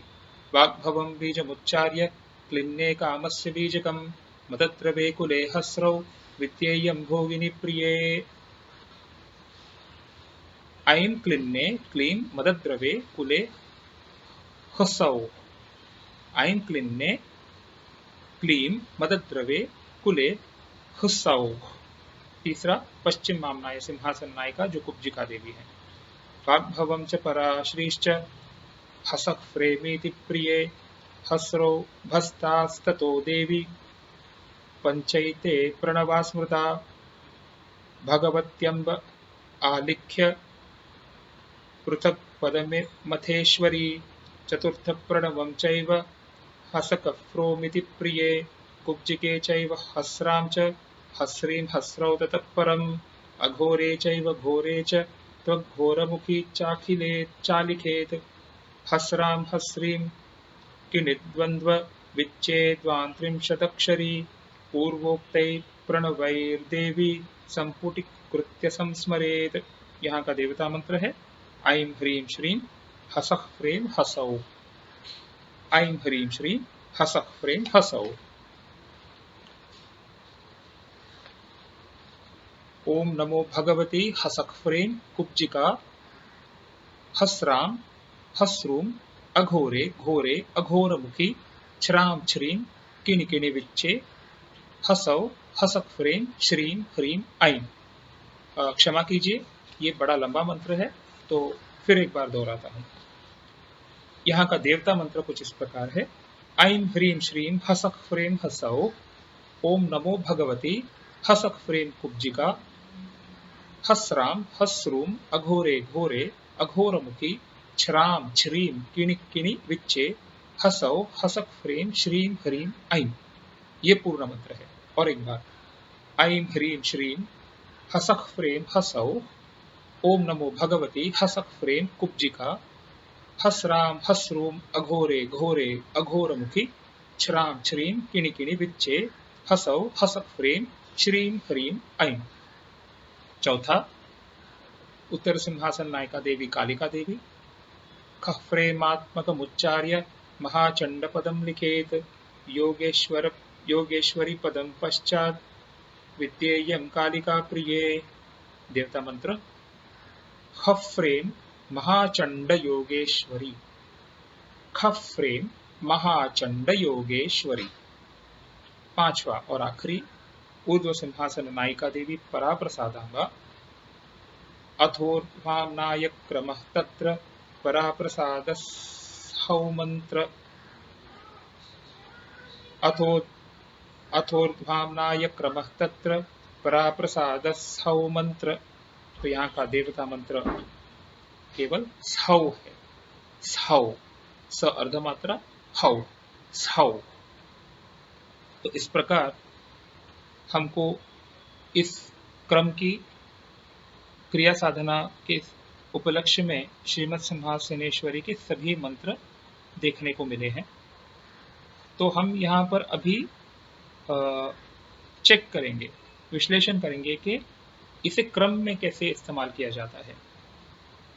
तो श्रीमद् सिंहासनेश्वरी के अर्चना क्रम का जो प्रमाण है बाला से सुंदरी तक श्री विद्यार्णव तंत्र में कुछ इस प्रकार दर्शाया गया है।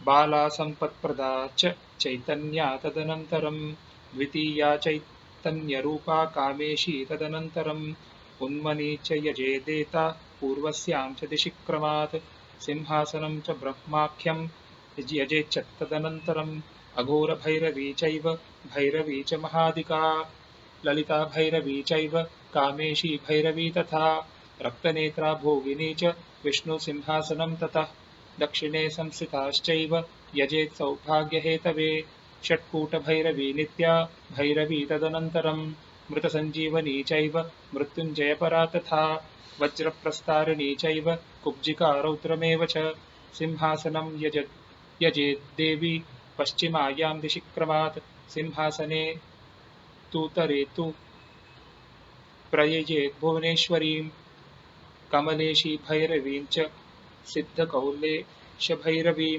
डामराख्यां भैरवी च कामिनी भैरवी तथा कालिकामीश्वराख्यां च यजेत् सिंहासनं बुधः बिन्दुमध्ये महेशानि ऊर्ध्वसिंहासनस्थिताः प्रथमा सुंदरी चैव द्वितीया सुंदरी तथा तृतीया सुंदरी चैव चतुर्थी सुंदरी तथा पंचमी सुंदरी चैव महात्रिपुरसुंदरी सदाशिवाख्यां देवेशी यजेत् सिंहासनं तथा वराभयकरा रक्ता पाशाङ्कुशकरा शुभा सिंहासनाभ्यर्चनान्ते पंचकोशार्चनम भवेत। तो अर्चना मंत्र की ये जो क्रम है उसमें ओम ऐं श्रीम जो स्टार्टिंग में या पहले ही उसको अगर हम जोड़ दें शिव विद्या संप्रदाय के अनुकूल देवताओं के नाम कुछ इस प्रकार आपको मिलेंगे। ओम ऐं ह्रीं श्रीं ऐं क्लीं सौ बाला देवतायै नमः। ओम ऐं ह्रीं श्रीं हस्रैं हस्कल ह्रीं हस्रौ संपत्प्रदा भैरवी देवतायै नमः।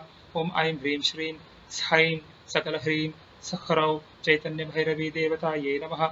ओम ऐं ह्रीं श्रीं स्हैं सकल ह्रीं नित्यक्लिन्ने मदद्रवे सह्रौ द्वितीया चैतन्य भैरवी देवतायै नमः। ओम ऐं ह्रीं श्रीं हसः ह्रीं हसकलरीं हसौं कामेश्वरी भैरवी देवतायै नमः। ओम ऐं ह्रीं श्रीं हस्रीं ह्रीं श्रीं कलह्रीं पूर्वसिंहासन नायिका उन्मनी देवतायै नमः। ओम ऐं ह्रीं श्रीं अघोरे ऐं घोरे ह्रीं सर्वतः सर्वेभ्यो घोर घोरतरे श्रीं नमस्ते रुद्ररूपेभ्यः क्लीं सौ अघोर भैरवी देवतायै नमः। ओम ऐं ह्रीं श्रीं हस्रैं हसकल ह्रीं हस्रौ महाभैरवी देवतायै नमः। ओम ऐं ह्रीं श्रीं ह्रीं क्लीं हस्रौ स्रौं ललिता भैरवी देवतायै नमः। ओम ऐं ह्रीं श्रीं क्लीं कामेश्वरी भैरवी देवतायै नमः। ओम ऐं ह्रीं श्रीं सैं सकलरीं सौः रक्तनेत्रा भैरवी देवतायै नमः। ओम ऐं ह्रीं श्रीं ऐं क्लिन्ने क्लीं मदत्रवे कुले हसौः दक्षिण सिंहासन नायिका भोगिनी देवतायै नमः। ओम ऐं ह्रीं श्रीं डरलकसहैं डरलकसहीं डरलकसहौ षट्कूटा भैरवी देवतायै नमः। ओम ऐं ह्रीं श्रीं हसकलरडैं हसकलरडीं हसकलरडौ नित्यभैरवी देवतायै नमः। ओम ऐं ह्रीं श्रीं हंस संजीवनी जूं हंस कुरु कुरु कुरु सौः सौः स्वाहा मृत संजीवनी देवतायै नमः।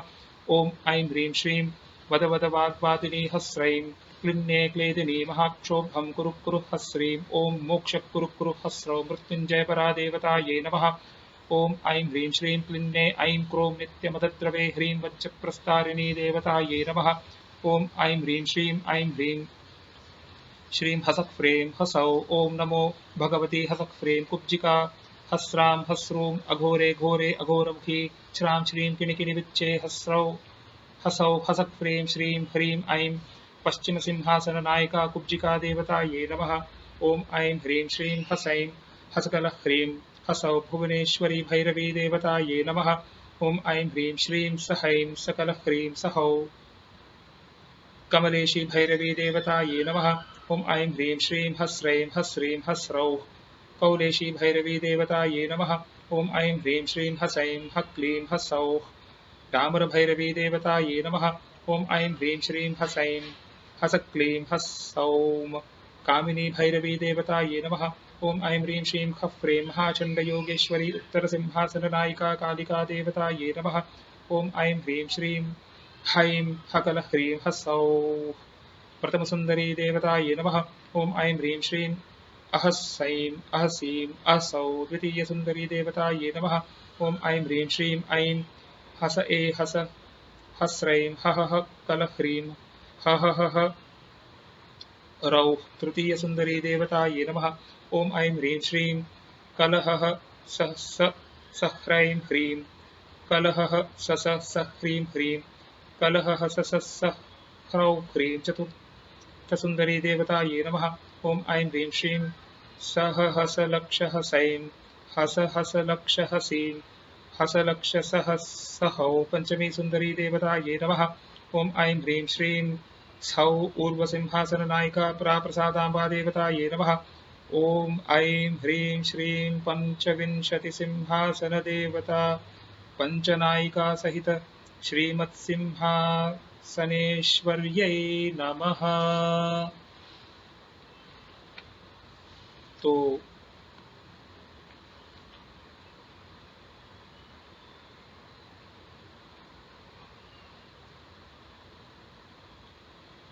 संक्षेप में अधिकांश लोग लौकिक जरूरतों को पूरा करने में लगे रहते हैं, और जैसे कि खाना पीना, व्यवसाय इत्यादि कामों में लगे रहते हैं।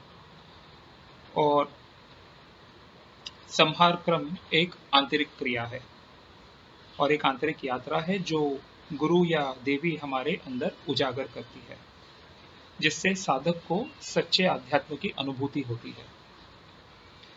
गुरु शिष्य को अंतर्मुख करता है और स्वयं की देह बुद्धि और आंतरिक देवता की समझ द्वारा संहार क्रम की अवगति कराता है। संहार देवी हमें जीवन क्रम की किसी घटना द्वारा सीख प्रदान करती है, जैसे किसी अति प्रियजन के अचानक स्वर्गवास द्वारा, जिनके इर्द गिर्द हमारी पूर्ण जिंदगी लगी हुई है या केंद्रित है, या किसी भयंकर महारोग द्वारा, जिससे हमें समझ आता है कि लौकिक अथवा बाह्य केंद्रित जीवन नश्वर है और उसका कोई प्रयोजन नहीं है। और ये बाह्य केंद्रित जीवन अस्थायी है और निरर्थक भी है। तो इसमें या तो हम चले जाते हैं या वो प्रिय वस्तु या वो प्रियजन चले जाते हैं। तो गुरु या देवी के संदर्भ में संहार आंतरिक अध्यात्म का प्रवास है। तो संहार को किस प्रकार हम कल्पना करें, संहार की कल्पना हम किस प्रकार करें? तो मान लीजिए आप 25 सीढ़ियां देख रहे हैं जो ऊपरी ओर जा रही है या नीचे की ओर जा रही है। तो ये 25 सीढ़ियां 25 अवस्थाएं हैं जो हम अपने आध्यात्मिक अथवा अनुष्ठान बल से लांघ सकते हैं। इसका अर्थ नहीं है कि हम एक एक सीढ़ी चढ़े, हम सीढ़ियां लांघ कर भी जा सकते हैं, मगर चरम स्थान तो वही परम धाम है जो मोक्ष कहलाता है और जो जन्म मृत्यु के क्रम से हमें मुक्त कराता है। साधक या तो जीवन काल में जीवन मुक्ति पा लेता है या देहोत्सर्जन के समय विदेह मुक्ति पा लेता है। तो आशा है कि साधक जो इस भाष्य को सुन रहे हैं वो इस बात से अवगत हुए होंगे कि तीनों साधनाएं जो भक्ति, ज्ञान और क्रिया साधना है वो हमें उसी परमधाम को ले जाती है जो श्री विद्या के सिंहासन मंत्र के दृष्टिकोण से श्रीमद सिंहासनेश्वरी नाम द्वारा देवी बाला से देवी सुंदरी तक के जो प्रवास है और उसके संबंध को उजागर करती है। सावध्यम निरवध्यमस्तु यदि वाकिम वानया चिंतया नूनम व्याख्यानमिदं पठिष्यति जनो यस्यास्ति भक्तिस्त्वयि संचित्यापि लघुत्वमात्म निदृढं संजायमानं हठात् त्वद्भक्त्या मुखरीकृतेन रचितं यस्मान्यं यापि ध्रुवम्। मैं मूर्ख हूं, मगर ये भाष्य मेरे बुद्धि में आपके भक्ति मात्र से उजागर हुई है। तो लोगों के लिए ये आपत्तिजनक हो या अनुकूल हो, मुझे दृढ़ विश्वास है कि आपके साधक और आपके भक्त इस पर जरूर मनन और निधिध्यास करेंगे। श्रीमद सिंहासनेश्वरी चरणारविंदार्पणमस्तु। तो इस वीडियो द्वारा आपने श्री गुरुजी युगानंद नाथ अथवा श्री जितेश सत्यन जी जो श्री विद्या तंत्र पीडम के गुरु हैं उनके द्वारा साधना केंद्रित भाष्य ललिता सहस्रनाम के तीसरा नाम जो है श्रीमद सिंहासनेश्वरी, इसे आपने अभी देखा और सुना। इस वीडियो को देखने के लिए धन्यवाद। ओम श्रीमद सिंहासनेश्वर्यै नमः।